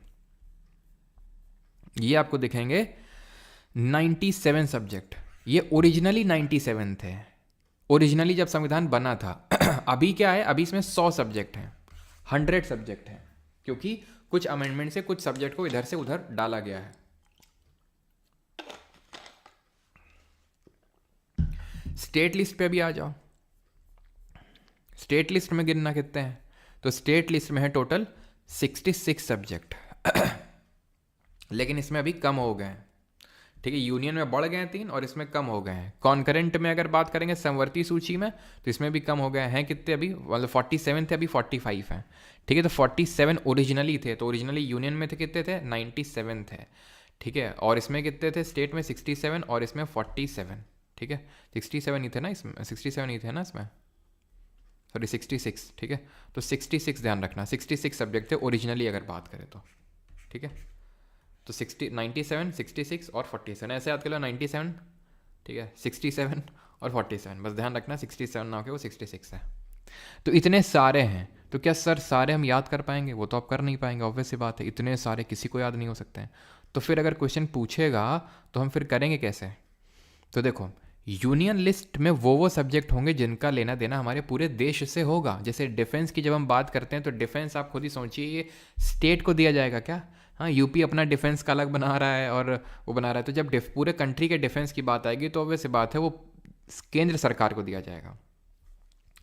नागरिकता को लेके atomic energy, arms and ammunition, insurance, foreign affairs, ठीक है, regulation of labour and mines, census, ये सारा काम, बैंकिंग, कॉमर्स, यूनियन लिस्ट में आता है। यहाँ पर मैंने इंपॉर्टेंट वाले छांट के लिख दिए हैं, ये मत समझना रैंडम लिख दिया है, कोई भी उठा के लिख दिया, नहीं, इंपॉर्टेंट वाले लिख दिए हैं आपके एसएससी के पेपर में, तो आराम से आप इससे क्वेश्चन बना सकते हैं। थोड़ा सा एक तो समझ रखिएगा, अगर मान लो आउट ऑफ द बॉक्स आ जाए, नहीं तो आप ऑप्शन एलिमिनेशन से भी कर पाएंगे, जितने यहाँ पे मैंने लिखे हैं उसके बेसिस पे। हेल्थ हो गया, पब्लिक ऑर्डर हो गया, लोकल गवर्नमेंट जो हो गई हमारी, जो पंचायत और नगर पालिका हो गई, इसको लेके कानून बनाने की शक्ति, दारू हो गई, लिकर यानी, एग्रीकल्चर हो गया, फिशरीज हो गई, बेटिंग और गैम्बलिंग जो होता है, ये सब स्टेट लिस्ट के सब्जेक्ट होते हैं। आपने देखा होगा जैसे कर्नाटका गवर्नमेंट ने ड्रीम 11 बैन कर दिया था, क्योंकि बेटिंग और जो गैम्बलिंग है वो एक स्टेट सब्जेक्ट है, तो कर्नाटक की गवर्नमेंट कर सकती है। मैरिज और डाइवोर्स हो गया। अब मैरिज और डाइवोर्स ये क्या है भाई, ये कोई सुलझा सका है आज मामला, मतलब ये कोई आज तक सुलझा सका है ये मामला? मैरिज और डाइवोर्स वाला नहीं सुलझा सका है। तो यूनियन और स्टेट ने दोनों ने क्या बोला, इसको बीच में रख लेते हैं, है ना। तुम्हारे पास आए तो तुम बोल देना कि तुम्हारा मतलब उसका मसला है, और हमारे पास आएगा तो, है ना, तो ऐसे आपस में जो है इधर से उधर करते रहेंगे, है ना, क्योंकि काफ़ी ट्रिकी मामला है। ऐसे ही आपका जो लेबर डिस्प्यूट, लेबर्स के झगड़े होते हैं, इंसॉल्वेंसी एंड बैंकरप्सी, यानी कि जब कोई दिवालिया हो जाता है, नहीं लोन वगैरह चुका पाता है, तो उसको लेके अगर कुछ कानून बनाना है तो वो दोनों बना सकते हैं। बिजली एंड इलेक्ट्रिसिटी, एजुकेशन हो गया, शिक्षा हो गया, वेट्स एंड मेजर्स, ये सब आपके कॉन्करेंट लिस्ट में आते हैं। एक चीज़ आप नोटिस करिएगा, एंड दैट इज़ यहाँ पर इंटर स्टेट ट्रेड। कभी भी इंटर स्टेट लिखा हुआ आ जाए, इंटर स्टेट ये, इंटर स्टेट वो, इंटर स्टेट अगर लिखा आ जाए वो यूनियन लिस्ट का ही सब्जेक्ट होगा। कई सारे इंटर स्टेट के तरह से आपको सब्जेक्ट्स देखने को मिलते हैं यूनियन लिस्ट में। तो एक जनरल नोशन ध्यान रखना कि इंटर स्टेट अगर आपको दिख जाए तो इंटर स्टेट में आप क्या मारेंगे, इंटर स्टेट में आप मारेंगे यूनियन लिस्ट, ठीक है। इंटर स्टेट का मतलब है कि भाई दो स्टेट का लेना देना हो गया यहाँ पे, मान लो यूपी और एमपी, तो अब यूपी एमपी, तो अब यूपी तो अपने हिसाब से लॉ बनाएगा, एमपी अपने हिसाब से लॉ बनाएगा, तो फिर ये मामला किसको दे दिया गया, यूनियन का। अगर दो दो राज्यों या फिर दो से ज़्यादा राज्यों से जुड़ा कोई मसला है तो फिर वो यूनियन को पास ऑन कर दिया जाता है कि भाई तुम डिसाइड करो कैसा क्या होगा। ठीक है, क्लियर थी चीज़। हमारा जो 42nd अमेंडमेंट हुआ था कॉन्स्टिट्यूशन में, 42वां संविधान संशोधन, उसने क्या किया था, उसने हमारे कुछ पर्टिकुलर सब्जेक्ट को स्टेट लिस्ट से कंकरेंट जो लिस्ट होती है समवर्ती सूची उसमें ट्रांसफ़र कर दिया था। अगेन रिपीट, 42nd अमेंडमेंट ने कुछ हमारे पर्टिकुलर सब्जेक्ट्स को ट्रांसफ़र कर दिया था 42nd अमेंडमेंट ने स्टेट लिस्ट से कॉन्करेंट लिस्ट में। जैसे कौन कौन से सब्जेक्ट्स हैं, एजुकेशन शिक्षा, forest, weights and measures, protection of wild animals and birds और एडमिनिस्ट्रेशन ऑफ जस्टिस। क्लियर यहां तक सभी को? ठीक है, शेड्यूल हमने कहां तक देखे हैं अभी? 7 तक। तो 7 शेड्यूल क्लियर सभी को? सर बताया तो मैंने अभी आपको कितने इतने बताए थे ना, 97 बताया था मैंने, 66 बताया था और 47। ठीक है, अभी 100 हैं, इसमें बढ़े हुए हैं। ठीक है, ध्यान रखना, बस स्टेट में घटे हैं, यूनियन में बढ़े हैं और कंकरेंट में बढ़े हैं 52। ठीक है, इसमें यूनियन में बढ़े हैं और जो कंकरेंट है उसमें बढ़े हैं। 47 थे और अभी कितने हैं? 52 हैं। वहीं अगर हम बात करें जो स्टेट लिस्ट है उसमें 66 है, 61 मैंने आपको बताया था वहाँ पे। ठीक है, तो वो घट के हो गए हैं, तो सिर्फ स्टेट वाले में घटे हैं, दोनों में बढ़े हैं। अब आ जाते हैं अपने अगले शेड्यूल पे जो बात करते हैं ऑफिशियल लैंग्वेज की, आधिकारिक भाषाओं की। तो ये क्या है आधिकारिक भाषाएं? तो इसमें पहले ओरिजिनली 14 लैंग्वेजेस थी, 14 भाषाएं थी। अभी आज कितनी हैं? तो आज 22 लैंग्वेजेस हैं, 22 भाषाएं। इसको यहाँ से मैं हटा रहा हूँ, नहीं होगा तो मैं अलग से वहीं 7 शेड्यूल वाले जगह में इसको लिख दूंगा, लेकिन यहाँ पर मुझे आपको लैंग्वेजेस वाला पार्ट बताना है तो इरेज करना पड़ेगा। तो 14 थी, अभी कितनी है? 22। क्वेश्चन यहाँ पे दो तरीके से बनता है। एक तो पूछेगा कि इस 8 ऑफिशियल लैंग्वेजेस किस शेड्यूल में है, दूसरा क्वेश्चन बनता है कि कितनी लैंग्वेजेस हैं, और तीसरा क्वेश्चन बनता है कि किस अमेंडमेंट से किस लैंग्वेज को ऐड किया गया था, और चौथा क्वेश्चन बनता है कि कौन सी लैंग्वेज इंक्लूडेड नहीं है। तो पहले तो हम ये देख लेते हैं कि किस अमेंडमेंट से किस लैंग्वेज को ऐड किया गया था। तो टोटल यहाँ पर 3 अमेंडमेंट होते हैं, 21st और 91st और 92nd, सॉरी 91st बोल रहा हूँ, 71st होगा आपका ये। ठीक है, 21st, 71st और 92nd अमेंडमेंट। 21st अमेंडमेंट हुआ था आपका इन द ईयर 1967, 1967। ये ईयर याद करने की ज़रूरत नहीं है, बस मैं लिखता चलूँगा जब भी कहीं आएगा अमेंडमेंट, तो सो दैट कि थोड़ा सा दिमाग में आपको रहे कि हाँ यार, अगर ये अमेंडमेंट इस साल में हुआ था तो ये अमेंडमेंट इस साल में हुआ होगा, अगर कभी इस तरह का सवाल बन जाए तो। ठीक है, वैसे तो आपको याद करने की ज़रूरत नहीं है, आपको ये याद करना है कि किस अमेंडमेंट से किस लैंग्वेज को जोड़ा गया। तो सबसे पहले जो लैंग्वेज को जोड़ा गया था वो थी सिंधी लैंग्वेज। सिंधी कहाँ बोली जाती है ज़रा बताइए? 71st से हमने जोड़ा था कोंकणी, नेपाली और मणिपुरी को। ठीक है, और 92nd से किसको जोड़ा था? 92nd से जोड़ा था BDSM को। ठीक है, बोडो, डोंगरी, संथाली और मैथिली। ठीक है, तो इस तरह से हमें याद करना है, और ट्रिक भी मैंने बता ही दी है। हो सकता है कुछ लोगों के पल्ले ना पड़ी हो, नहीं पड़ी है तो कोई बात नहीं, लेकिन अगर पड़ गई है तो अच्छी बात है, भूलेंगे नहीं कभी कि 92nd अमेंडमेंट से कौन कौन सी लैंग्वेजेस को जोड़ा गया। तो BDSM याद रखेंगे तो हमेशा याद रहेगा। तो बोडो, डोंगरी, संथाली और मैथिली। ठीक है, और 74 से कैसे याद रहेंगी? 3 जोड़ी गई तो KNM, के जैसे हम पढ़ते हैं ना ABCD, तो JKLMN, तो KNM ऐसे करके याद कर सकते हैं। और 21st वाली याद कर लीजिएगा, सिंधी। ठीक है, तो 14 थी, 22 हो गई अभी। कभी कभी अगर क्वेश्चन बनता है कि इनमें से कौन सी लैंग्वेज नहीं है, तो वो या तो इंग्लिश रखेगा या भोजपुरी रखेगा। ठीक है, क्योंकि लोगों को लगता है कि ये होंगी 8 शेड्यूल में, लेकिन 8 शेड्यूल में नहीं है। जो हमारी ऑफिशियल लैंग्वेजेस हैं ये 8 शेड्यूल में इंग्लिश नहीं है और भोजपुरी नहीं है। ठीक, चलो इसको मैं लास्ट में बता देता हूँ कि क्लासिकल लैंग्वेजेस क्या होती हैं, क्योंकि अब ऑफिशियल लैंग्वेजेस की बात आई है तो क्लासिकल लैंग्वेजेस चलो अभी मैं आपको बता दूंगा। ठीक है, बाद में। अभी हम 9 शेड्यूल पे फोकस करते हैं। तो आप एक चीज़ को अभी ऑब्जर्व करिए कि 8 शेड्यूल थे हमारे ओरिजिनली। ठीक है, लेकिन बाद में 4 और ऐड हुए होंगे तभी तो 12 हुए। तो 9वां, 10वां और 11वां और 12वां इनको अमेंडमेंट से जोड़ा गया था। इसको जोड़ा गया था added through first constitutional amendment, पहले संविधान संशोधन से इसको जोड़ा गया था। इसमें है क्या, provisions related to the land reforms and ज़मींदारी।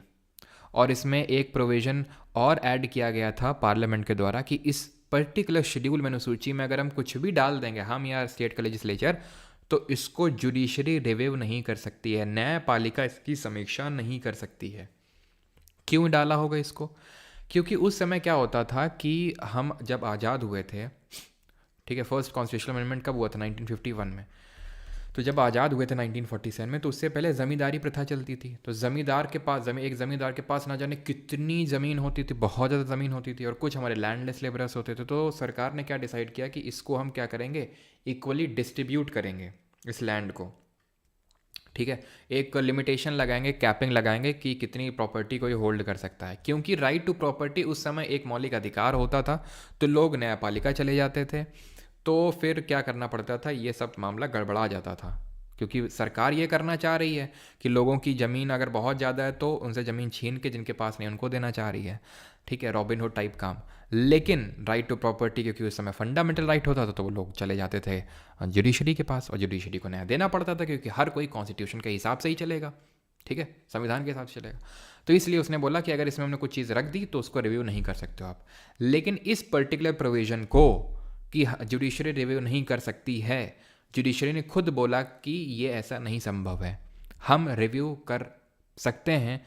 ये 1973 1973 में उसी टाइम पे जाके बात बोली थी सुप्रीम कोर्ट ने कि भाई हम बिल्कुल रिव्यू कर सकते हैं, हम रिव्यू कर सकते हैं, ऐसा उसने बोला। तो ध्यान रखना, इसमें लैंड रिफॉर्म्स और जमींदारी को लेकर लॉज हैं।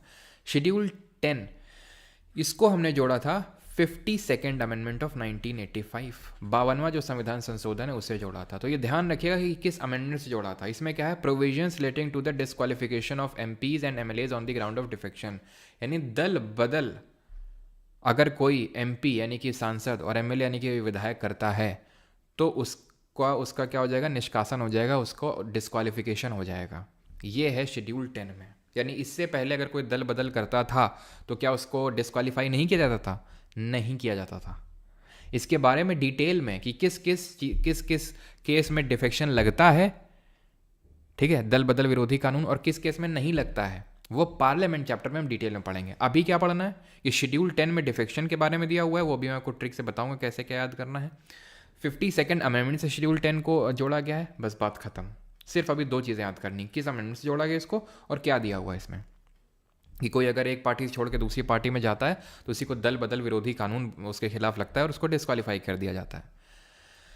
देन आते हैं शेड्यूल नंबर 11 और 12 में। शेड्यूल 11 डील करता है provision relating to the panchayat, और शेड्यूल 12 डील करता है provision relating to the municipalities. इसको जोड़ा गया था 73rd अमेंडमेंट से, 73वें संविधान संशोधन से, ठीक है, जो हुआ था आपका 1990, वैसे तो हुआ तो 1992 में था, लेकिन इम्प्लीमेंट 1993 में जाके होता है, ठीक है। इसकी अगर बात करेंगे तो 74th अमेंडमेंट, ये भी आपका 1993 में ही जाके इम्प्लीमेंट होता है। दोनों एक साथ ही हुए थे, 73rd और 74th अमेंडमेंट, ठीक।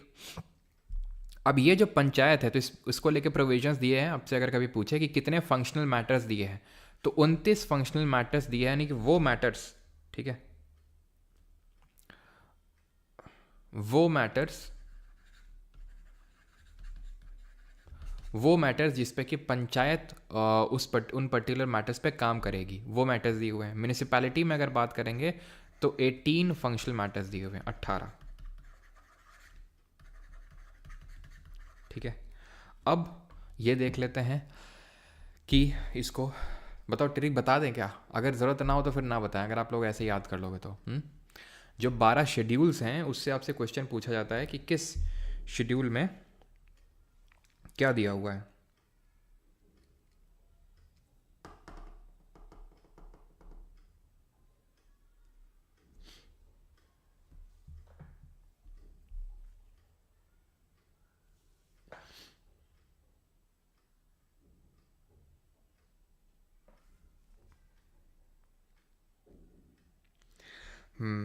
और किसी कोई डाउट तो नहीं यहाँ तक?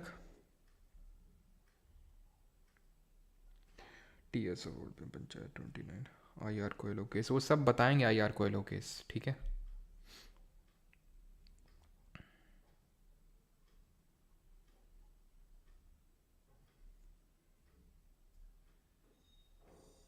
क्या चीज़?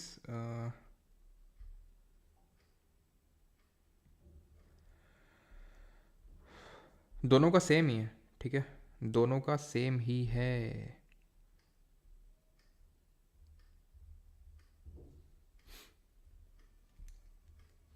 दोनों का सेम ही है, मैंने बताया तो था, ठीक है। 1992 में हुआ था, इम्प्लीमेंट हुए थे 1993 में जाके दोनों, ठीक है। चलो तो अभी करें क्या, ट्रिक बता देते हैं आपको फिर, ठीक है। तो ट्रिक ये है, and that is tears of old PM होती है हमारी ट्रिक इसमें, ठीक है। टीयर्स ऑफ ओल्ड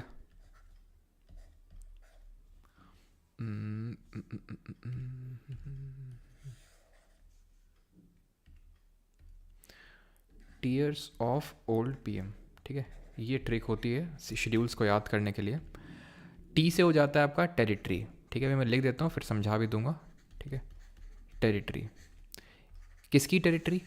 यूनियन और स्टेट्स के नाम और उनकी टेरिटरी। अब एग्जैक्टली मैच तो नहीं करेगा, थोड़ा बहुत रिलेट करके आपको याद करना होगा। ई से क्या है? एमोल्यूमेंट, यानी कितना उनको भत्ता मिलेगा। एमोल्यूमेंट किसको? प्रेसिडेंट, गवर्नर, कैग, जजेस, इन सबको। इसमें ए से क्या है? अफर्मेशन और ओथ है। किसकी अफर्मेशन एंड ओथ दी हुई है? तो इसे अगेन कैग और जजेस तो हमारे कॉमन है। अच्छा कैग क्या होता है? कुछ लोगों को लग रहा होगा कैग कैग क्या होता है सर? Controller auditor general. तो इसके बारे में हम आगे पढ़ेंगे, ठीक है। तो इसमें अफर्मेशन एंड ओथ दिया हुआ है। किसकी दी हुई है? मिनिस्टर्स, एमपीज, एमएलएज, इनकी। आर से क्या है? राज्यसभा, राज्यसभा में सीटों का आवंटन, allocation of seats in Rajya Sabha दिया हुआ है इसमें। एस से क्या है? Scheduled areas, scheduled areas. O से क्या है? Other scheduled areas, other scheduled areas मतलब जो ट्राइबल एरियाज हैं, जो हमारे 4 राज्य हैं एटीएम मनी करके जिनको हमने याद किया था। एफ से क्या है? एफ से फेडरल प्रोविजंस हैं। फेडरल प्रोविजन का मतलब क्या होता है? कि जो पावर का डिवीजन होता है। आप यहाँ पे देखो, मैंने जानबूझ के वो चीज़ लिखी हुई है यहाँ पे, फेडरल प्रोविजन, सो दैट आप इसको फेडरल प्रोविजन करके याद करो सो दैट ट्रिक आपको आसानी से याद हो जाए, ठीक है। तो यूनियन लिस्ट, स्टेट लिस्ट और कंकरेंट लिस्ट। ओ से क्या है? ये 8 शेड्यूल में ऑफिशियल लैंग्वेजेस दी हुई हैं, इसमें आधिकारिक भाषाएं दी हुई हैं। एल से क्या है? एल से लैंड प्रोविजन, जिसको कि हमने फर्स्ट अमेंडमेंट से ऐड किया था, ठीक है। डी से क्या है? डिफेक्शन, जिसको हम दल बदल विरोधी कानून बोलते हैं, जिसको कि 52nd अमेंडमेंट से ऐड किया। पी से क्या है? पंचायत, जिसको कि 73rd अमेंडमेंट से ऐड किया। और एम से क्या है? म्यूनिसिपैलिटी, यानी कि नगर पालिका, जिसको कि हमने 74th अमेंडमेंट से ऐड किया। Clear? Tears of old PM खत्म। अब कुछ क्वेश्चन कर लो, ठीक है। तब तक हम ये बता देते हैं कि इंडिया में कौन कौन सी क्लासिकल लैंग्वेजेस हैं, ठीक है। तो क्लासिकल लैंग्वेजेस कौन कौन सी हैं? तो अभी तक क्लासिकल लैंग्वेजेस होती थी 6, लेकिन अभी हो चुकी हैं 11। कौन कौन सी वो देख लेते हैं। तो 6 कौन कौन सी होती थी? वो होती थी आपकी तमिल, संस्कृत,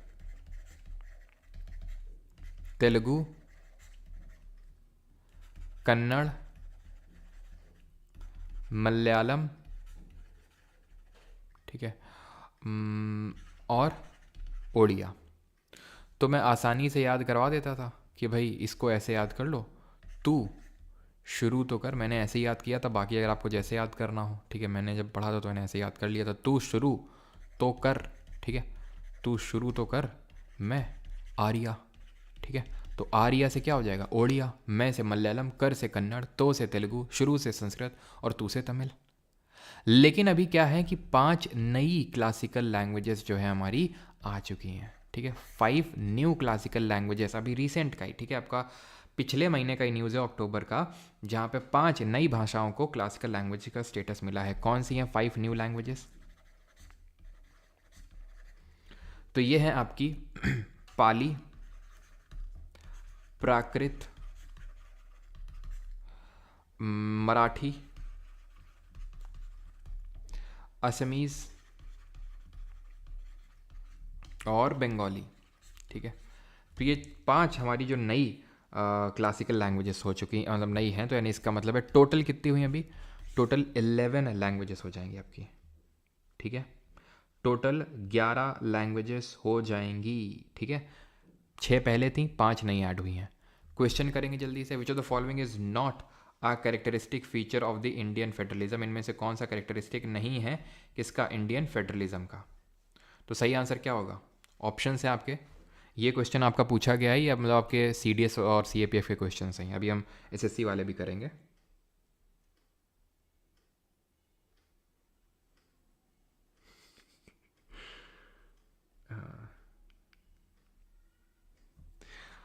फारसी को अभी ऑफिशियली किया नहीं गया है, ठीक है। तो not a characteristic feature of Indian federalism कौन सा नहीं है, federating units consented to form a union, residuary power vests with the centre. अब ये रेजिडुअरी पावर क्या होता है, तो अभी हम लोगों ने यहाँ पे डिस्कस किया था union list, state list, concurrent list. मान लो कि कोई एक ऐसा सब्जेक्ट आ जाए जो इन तीनों ही लिस्ट में नहीं है, तो उसको हम बोलते हैं ऐसे सब्जेक्ट को रेजिडुअरी सब्जेक्ट या फिर रेजिडुअरी लिस्ट, ठीक है। उसको हम बोलते हैं रेजिडुअरी लिस्ट, जो इन तीनों में मेंशन नहीं है और उसमें लॉ बनाने का पावर, उसमें कानून बनाने की जो शक्ति होती है वो यूनियन के पास होती है। केंद्र यानी संघ को वो शक्ति दी गई है कि वो रेजिडुअरी लिस्ट में किसी सब्जेक्ट पर लॉ बना सकता है। रेजिडुअरी का मतलब है जो किसी तीनों लिस्ट में नहीं है, ना तो यूनियन में है, ना तो स्टेट में है और ना तो कंकरेंट में है।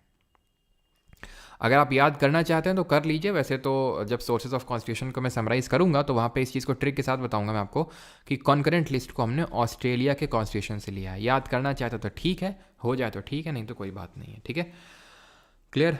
तो सिंगल सिटीजनशिप हमारे चलती है, एकल नागरिकता है, ये भी सब बात सही है। Extensive and extensive union and concurrent list, ये भी सही है। ये गलत है। अब ये गलत क्यों है, देखो ये तो सही है, ये तो तुम आज के लेक्चर से समझ गए, लेकिन पहला वाला गलत क्यों है ये तुम कल के लेक्चर से समझोगे। 42 वाला ये CDS में क्वेश्चन पूछा है, आई थिंक CDS या फिर CAPF का ही होगा, ठीक है। CDS और CAPF का ही है सारे क्वेश्चन ये जो स्क्रीनशॉट से लगे हुए हैं, ठीक है। तो पहला schedule, tears of old PM, TEARS of old L, ठीक है। Territory, names of states and UTs and their territorial jurisdiction. Provision related to the administration of tribal areas, ये तो होगा नहीं, ये ट्राइबल एरियाज से तो संबंधित ही आपका 5th शेड्यूल होगा, तो यानी कि ये आपका, अच्छा कितने पेयर सही मैच्ड हैं, तो ये तो सही मैच होगा नहीं। एक सेकंड, किसकी बात हो रही है, 5th शेड्यूल की बात हो रही है, बिल्कुल सही मैच्ड है ये तो, बिल्कुल सही मैच्ड है ये, ठीक है। तो provisions related to the administration of scheduled areas and scheduled tribes, बिल्कुल सही है। 9th schedule, provision related to the administration of tribal areas, नहीं, ये तो 6th शेड्यूल में है, ये तो 6th शेड्यूल में है। 9th शेड्यूल जिसको कि फर्स्ट अमेंडमेंट से जोड़ा गया, तो उसमें लैंड प्रोविजन और जमींदारी को लेकर लॉज दिए हुए हैं, तो ये तो गलत हो जाएगा। तीसरा, एफर्मेशन और ओथ दी हुई है। एलोकेशन ऑफ सीट और इन राज्यसभा, TEAR से राज्यसभा, 4th शेड्यूल में है राज्यसभा यानी कि काउंसिल ऑफ स्टेट में सीटों का आवंटन, तो ये भी गलत हो जाएगा। 1st शेड्यूल में क्या है, forms of oath and affirmation, ये भी गलत हो जाएगा। TEA तीसरे वाले में है अफर्मेशन और ओथ, तो सिर्फ एक ही आपका सही मैच है, option number 1st। Which of the following is not a feature of centralization, इनमें से सेंट्रलाइजेशन का फीचर कौन नहीं है। Which of the following is or are source or sources of law in India, कौन से सोर्सेज हैं लॉ के, ये आपसे क्वेश्चन पूछ रहा है, जल्दी से आंसर करिए।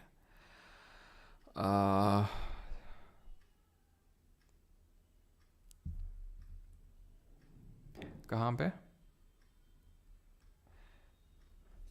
अब ये भी बताना पड़ेगा क्या तुमको, है कि तमिलनाडु में बोली जाती है, तेलुगु आंध्रा में बोली जाती है, कन्नड़ कर्नाटक में बोली जाएगी, मलयालम आपकी कहाँ बोली जाएगी, जो आपका ये मलयालम की अगर बात करेंगे तो ये आपका केरल और तमिलनाडु वाले एरिया में बोली जाती है, ओडिया उड़ीसा में बोली जाएगी। प्राकृत और पाली हमारी एशियन लैंग्वेजेस अभी तो ऐसा बोली नहीं जाती हैं, लेकिन इनको क्लासिकल लैंग्वेजेस का स्टेटस मिला है, ज़रूरी नहीं कि किसी स्टेट से इन्वॉल्वमेंट होगा। मराठी आपकी महाराष्ट्र में बोली जाएगी और आपका जो बंगाली है वो आपका बंगाल में बोली जाएगी।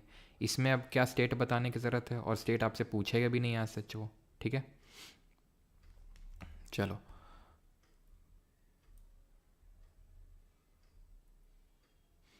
हाँ, मलयालम आपके वहीं पे होती है, ठीक है, केरल और वो वाले एरिया में, केरल हो गया या फिर थोड़ा बहुत पार्ट ऑफ लक्षद्वीप में भी बोली जाती है। Centralization, national unity not a feature of, centralization का नेशनल यूनिटी है कि भाई ठीक है, केंद्रीय एक मतलब एक नेशनल यूनिटी है, वो सेंट्रलाइजेशन का फीचर होगा। यूनिफॉर्मिटी है सब में, ये भी होगा। प्रॉस्पेरिटी है, ये भी होगा, but liberty is not a feature of centralization. Sources of law क्या हैं, तो कॉन्स्टिट्यूशन भी एक सोर्स है लॉ का, ठीक है।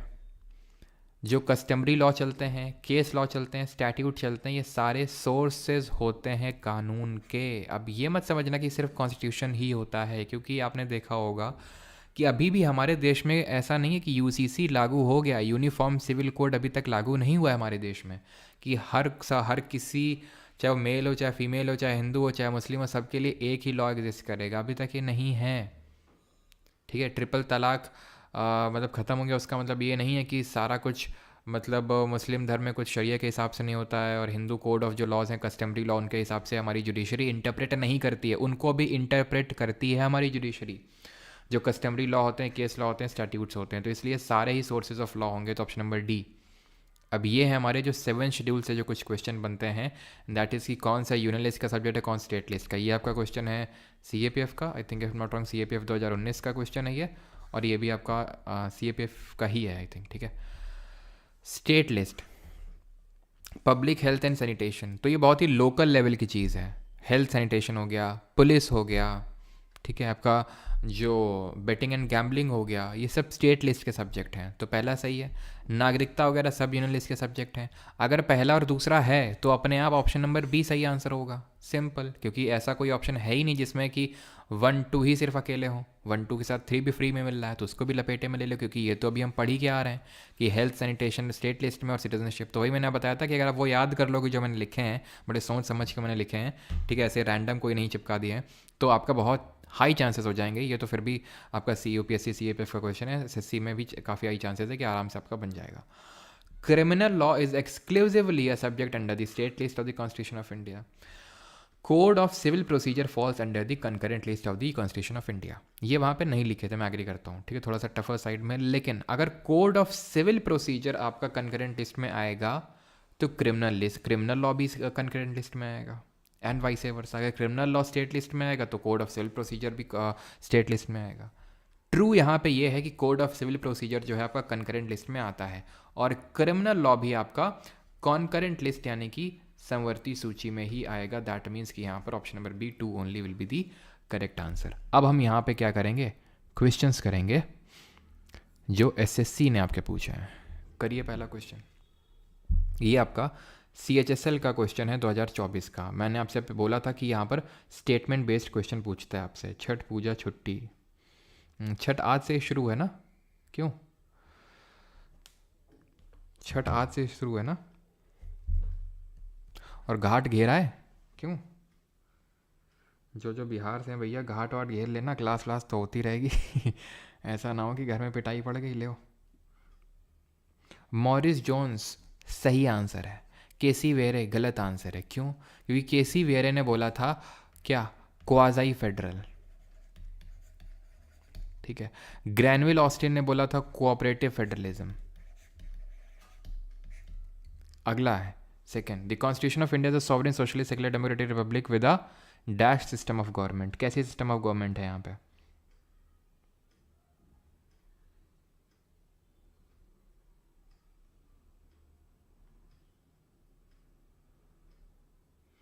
No Rajan Kumar, I do not. जी सर घेर आया, अच्छा। हाँ अभी घेर आना नहीं पता चला, ले वो घर में घेर दिए गए, घेर के मारा कुटाई चल रही तुम्हारी। पार्लियामेंट्री फॉर्म ऑफ गवर्नमेंट हमने देखा था एक फीचर है। Federalism in the Indian constitution context means, federalism Indian context में क्या मतलब है?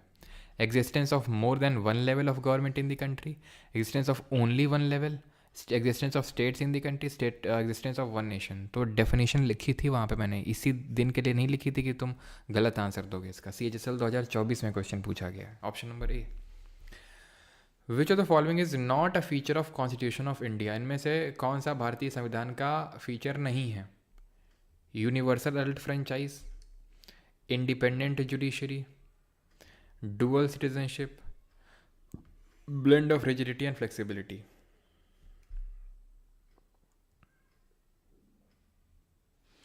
जतिन आहूजा जी, उसके लिए थोड़ा सा आपको हायर लेवल में चीज़ें और करनी पड़ेंगी। ये आपका बेस बहुत ही स्ट्रांगली सेटअप कर देंगी, ठीक है। मैं आपको ये बोल सकता हूँ कि आपका बहुत ही स्ट्रांग बेस बन जाएगा अगर आप ये सारी चीज़ें कर लेंगे। लेकिन थोड़ा सा ऊपर ले लो, आपको चीज़ें कहीं कहीं पे जाना पड़ सकता है। ये नहीं बोलूँगा कि हर जगह, कहीं कहीं पे जाना पड़ सकता है, ठीक है। लेकिन आप पहले इनको करिए, फिर क्वेश्चंस बनाइए उस पर्टिकुलर एग्जाम के जिसकी आप बात कर रहे हैं, फिर आपको ज़्यादा अच्छे से अंदाज़ा लगेगा, ठीक है। तो not a feature of constitution. तो देखते हैं आंसर क्या दिया है। फिफ्थ का सी आ रहा है लोगों का आंसर, सी आ रहा है, कुछ का ए आ रहा है, ए गलत है, सी सबका सही है, ठीक है। बिल्कुल, क्योंकि हमारे यहाँ पे सिंगल सिटीजनशिप चलती है, ना कि डुअल। इसका मतलब कल भी बताया था मैंने कि हर 18+ वोट कर सकता है और सबके वोट की वैल्यू इक्वल होगी। इंडिपेंडेंट जुडिशरी का मतलब है कि भाई न्यायपालिका डिपेंडेंट नहीं है किसी पे, कि कोई कंट्रोल नहीं कर रहा है उसको, न्यायपालिका स्वतंत्र है। और रिजिडिटी और फ्लेक्सिबिलिटी का ब्लेंड है, मैंने बताया था कुछ प्रोविजंस ऐसे हैं जो बड़ी आसानी से अमेंड हो जाते हैं, फ्लेक्सिबल हैं, जो कि हमारे यूनिटरी फीचर होंगे। और रिजिड फीचर वो होते हैं जिनको आसानी से अमेंड नहीं किया जा सकता है, और वो हमारे फेडरल फीचर में आएंगे। नॉट अ यूनिटरी फीचर आ गया क्वेश्चन, इनमें से कौन सा यूनिटरी फीचर नहीं है?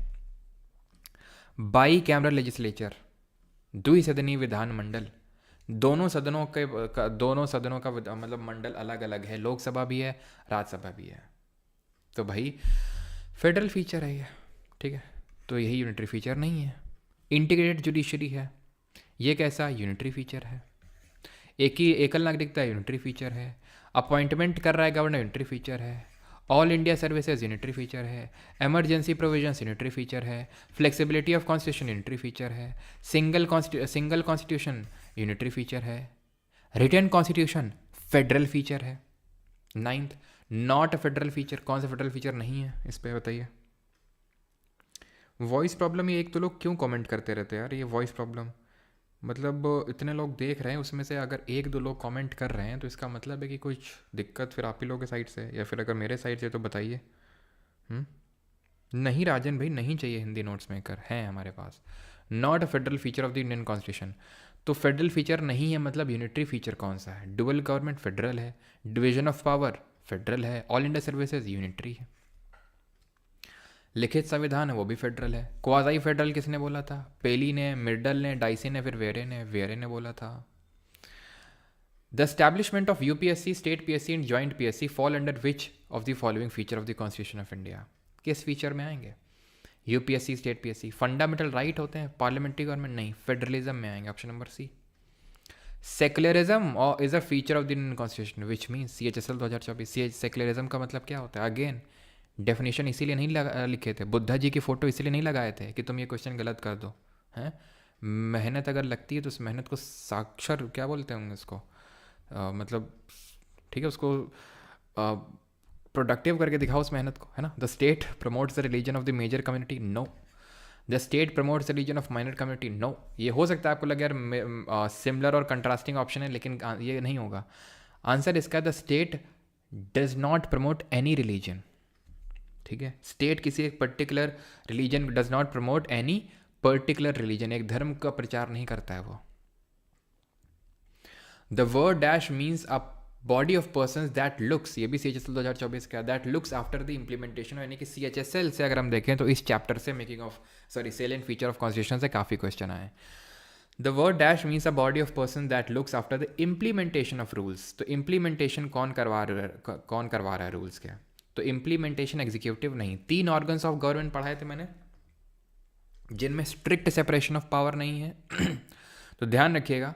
तो यहाँ पर इम्प्लीमेंट, तो लॉ बनाने का काम लॉ मेकर ये होता है, लॉ बनाता ये है। इम्प्लीमेंट न्याय कार्यपालिका करती है, और न्यायपालिका जुडिशरी क्या करती है? ये रिव्यू करती है लॉज को। अगला क्वेश्चन है, CPO में क्वेश्चन पूछा गया, there are 3 major organs of the government namely legislature, executive and judiciary.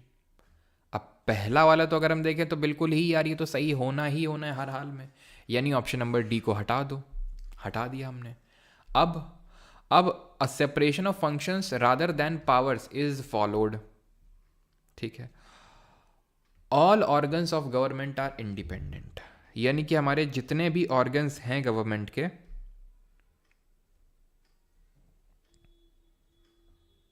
ठीक है, जितने भी ऑर्गन्स हैं हमारे गवर्नमेंट के वो इंडिपेंडेंट हैं आपस में। सारे गवर्नमेंट इंडिपेंडेंट नहीं है, स्ट्रिक्ट सेपरेशन ऑफ पावर नहीं है इंडिया में। तो कैसा है? ऐसा है कि भाई कभी कभी जुडिशरी एग्जीक्यूटिव लेजिस्लेचर के पाले में घुस जाता है, एग्जीक्यूटिव आंसरेबल होता है लेजिस्लेचर को। तो all organs of government are independent, no, they are dependent. तो तीसरा वाला गलत हो जाएगा। आंसर क्या होगा? ऑप्शन नंबर ए, CPO 2024 का क्वेश्चन है ये। 16th, a dash government governs with the bounds established by the constitutional law and citizenship rights. तो ये कैसी गवर्नमेंट होती है जो कानून के हिसाब से चलती है और लोगों के अधिकारों के हित में काम करती है? ये एक डेमोक्रेटिक यानी कि लोकतांत्रिक सरकार होती है। ठीक है, मोनार्की का मतलब होता है जिसमें कि एक बंदे का रूल होता है। जैसे कि जब हम इकोनॉमिक्स पढ़ेंगे तो वहाँ पढ़ेंगे मोनोपोली होती है हमारी। मोनोपोली का मतलब होता है सिर्फ एक बंदा जो है मार्केट को रेगुलेट कर रहा है। तो उसी तरह यहाँ पर क्या है, आपकी मोनार्की है। ठीक है, यहाँ पर क्या है, यहाँ पर भी एक शासक होता है। ठीक है, जिसको हम ऑटोक्रेट बोलते हैं। एब्सोल्यूट पावर, पूरी पावर उसी के पास होती है, यानी काइंड ऑफ डिक्टेटर होता है, और उसी को हम बोलते हैं ऑटोक्रेसी। ठीक है, तो हम बोल सकते हैं कि ऑटोक्रेसी के ही सब टाइप्स हैं, मोनार्की और dictatorship. 17th, what is the term used to describe the ability of the constitution to adapt and grow over time to meet the changing needs of society? संविधान जो होता है उसकी ability to adapt and grow, यानी कि वो change करता रहता है खुद को टाइम के हिसाब से, तो उसको कॉन्स्टिट्यूशन की फ्लेक्सिबिलिटी बोलते हैं कि फ्लेक्सिबल है, वो मुड़ सकता है, वो चेंज हो सकता है चेंजिंग नीड के हिसाब से। दो क्वेश्चन और करते हैं।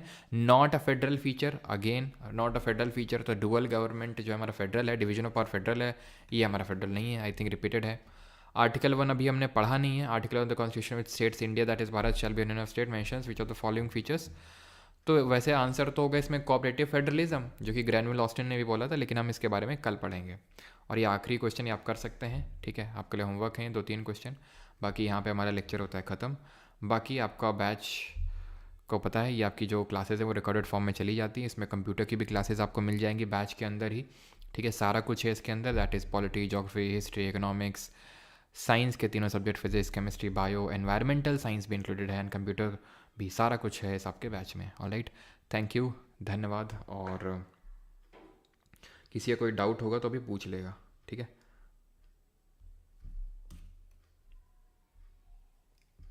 अभी ऑफिशियली नहीं ऐड हुई है शुभम जी पर्शियन लैंग्वेज को। अभी जो 5 के अनाउंसमेंट किया है गवर्नमेंट ने वो मैंने आपको बता दिया है। ठीक है,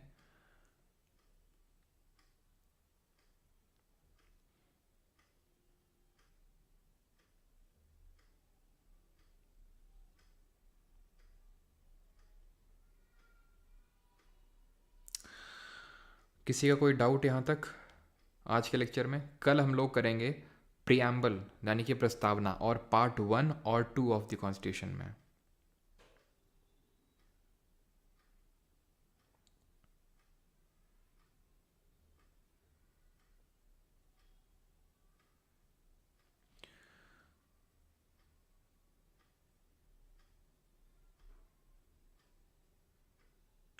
सर PCSJ के लिए इनफ है ये? रशीद चौधरी, यस काफ़ी हद तक, बिकॉज पॉलिटी सेम ही होती है, बट एक बार थोड़ा सा मतलब क्वेश्चन आप अटैम्प्ट करिएगा। वैसे तो ऐसा कुछ नहीं कि 7 शेड्यूल आपका बदल जाएगा। मैंने इस लेवल पे आपको पढ़ा दी है चीज़ें कि आप उठाइए, चाहे सिविल सर्विसेज का पेपर हो, चाहे आपका स्टेट सर्विसेज का हो, आप उठाइए। ठीक है, तो मैंने आपको कॉन्सेप्चुअल अंडरस्टैंड, इसी वजह से मैंने जो पिछला वाला लिया था ना पिछले बैच में, तो उसमें मैंने आज ही का लेक्चर, आई थिंक, हाँ आई एम नॉट श्योर, लेकिन पता नहीं, मैंने आज की लेक्चर में साथ सोर्सेज वगैरह भी पढ़ाया था, लेकिन जो आज मैंने इस बार नहीं पढ़ाया बिकॉज वो मैं आखिरी में आपको पढ़ाऊंगा। ठीक है, जब सारी चीज़ें समराइज़ हो जाएंगी तब। सर प्लीज़ छठ पूजा की छुट्टी दे दो, भारती ने। छठ पूजा की यार छुट्टी भी, दिवाली की छुट्टी थी, छठ पूजा की फिर काफ़ी छुट्टियाँ हो जाएंगी ना, इसलिए था। छठ कब से कब तक है? आज से शुरू है क्या छठ? आज से, क्योंकि यार देखो हमारे यहाँ छठ नहीं मनाया जाता है, कानपुर साइड में, ईस्टर्न यूपी में मनाया जाता है।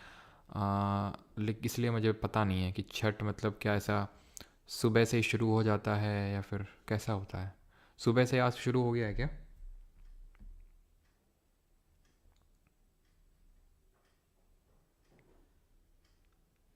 गोपाल रथा, sir this is sufficient for serious, तो वही है देखो, यहाँ पर मैंने सीरियस के भी क्वेश्चंस लिए हैं और आप अटेम्प्ट कर सकते हैं क्वेश्चंस। ठीक है, कहीं और से भी आप पढ़ेंगे तो ऐसा कुछ ऐसा नहीं कि बहुत कुछ अनोखा पढ़ा दिया जाएगा इसके अलावा। हाँ, कुछ चीज़ें इक्का दुक्का हो सकती हैं एक्स्ट्रा हो, तो जो हमें थोड़ी डेप्थ में पढ़नी पड़ सकती हैं, होता है ऐसे। मैं वो उस बात पर एग्री करूँगा कि कुछ चीज़ें हमें डेप्थ में पढ़नी पड़ती हैं, लेकिन ज़्यादातर चीज़ें आपकी सेम होती हैं। तो मैं ये तो नहीं बोलूँगा पूरी तरह से सफिशिएंट है, लेकिन हाँ काफ़ी हद तक सफाइस करेगा वो चीज़।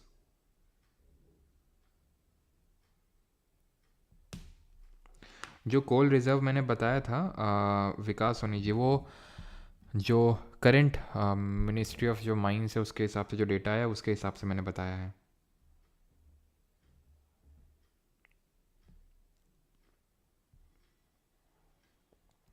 सुमित गेमिंग एरा जी, वो जो 10th और 11th ड्राफ्ट की आप बात कर रहे हैं ना, कल का लेक्चर में या तो आपने अटेंड नहीं किया या तो आप सो रहे थे कल के लेक्चर में। और आपने बुक ले रखी है, पक्की बात है ना? आपने बुक ले रखी है लेकिन कल के लेक्चर में आप सो रहे थे। क्यों? क्योंकि आपने बुक में ले रखी और मैंने कल बोला था बुक में करेक्शन करना है, वो ड्राफ्ट की जगह सेशन लिखना है। ड्राफ्ट नहीं होगा, सेशन होगा वहाँ पे। वो ड्राफ्ट अलग है, सेशन अलग है। शेड्यूल 5 बोलो सर। बोले शेड्यूल 5 बोल दिया, ठीक है। पूरा लिख दिया करो, थोड़ा मेहनत कर लिया करो, हैं? यहाँ हम पूरा कलम चलाते रहते हैं और तुम्हें कमेंट टाइप करने में दिक्कत हो रही है। शेड्यूल 5 बोलो सर। ये नहीं बोल सकते हैं कि शेड्यूल 5 में कोई दिक्कत है तो वो सर शेड्यूल 5 को एक बार फिर से एक्सप्लेन बोलो सर। तो शेड्यूल 5 में शेड्यूल्ड एरियाज़ और जो हमारे जो शेड्यूल्ड एरियाज़ हैं, ठीक है, तो उनके एडमिनिस्ट्रेशन कैसे होगा, किस तरह से होगा, वो सारी चीज़ें दी हुई शेड्यूल 5 में।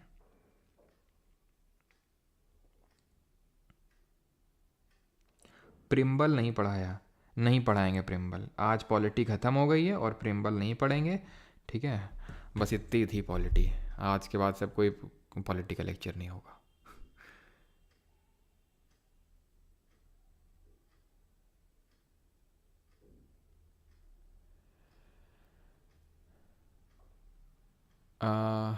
क्या चीज़?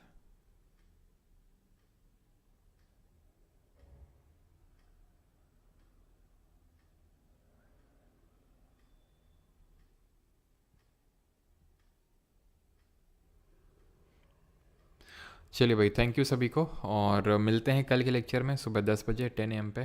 Thank you. इतना बड़ा मजाक क्या हो गया भाई? मजाक अच्छा। पॉलिटी सर जी, पॉलिटी कब तक ख़त्म होगी? बस ख़त्म है आज। कल से शुरू करेंगे अपना नया subject. Repeat secularism in short. Secularism होता है कि एक स्टेट समझ गए, कंट्री, वो एक धर्म को मान्यता नहीं देता है। वो एक धर्म को मान्यता नहीं देता है, वो सारे धर्मों को मानता है। उसको बोलते हैं सेक्युलरिज्म, ठीक है। अब अगर वो उन सारे धर्मों में अपना इन्वॉल्वमेंट दिखा रहा है, जैसे इंडिया में, तो पॉजिटिव सेक्युलरिज्म।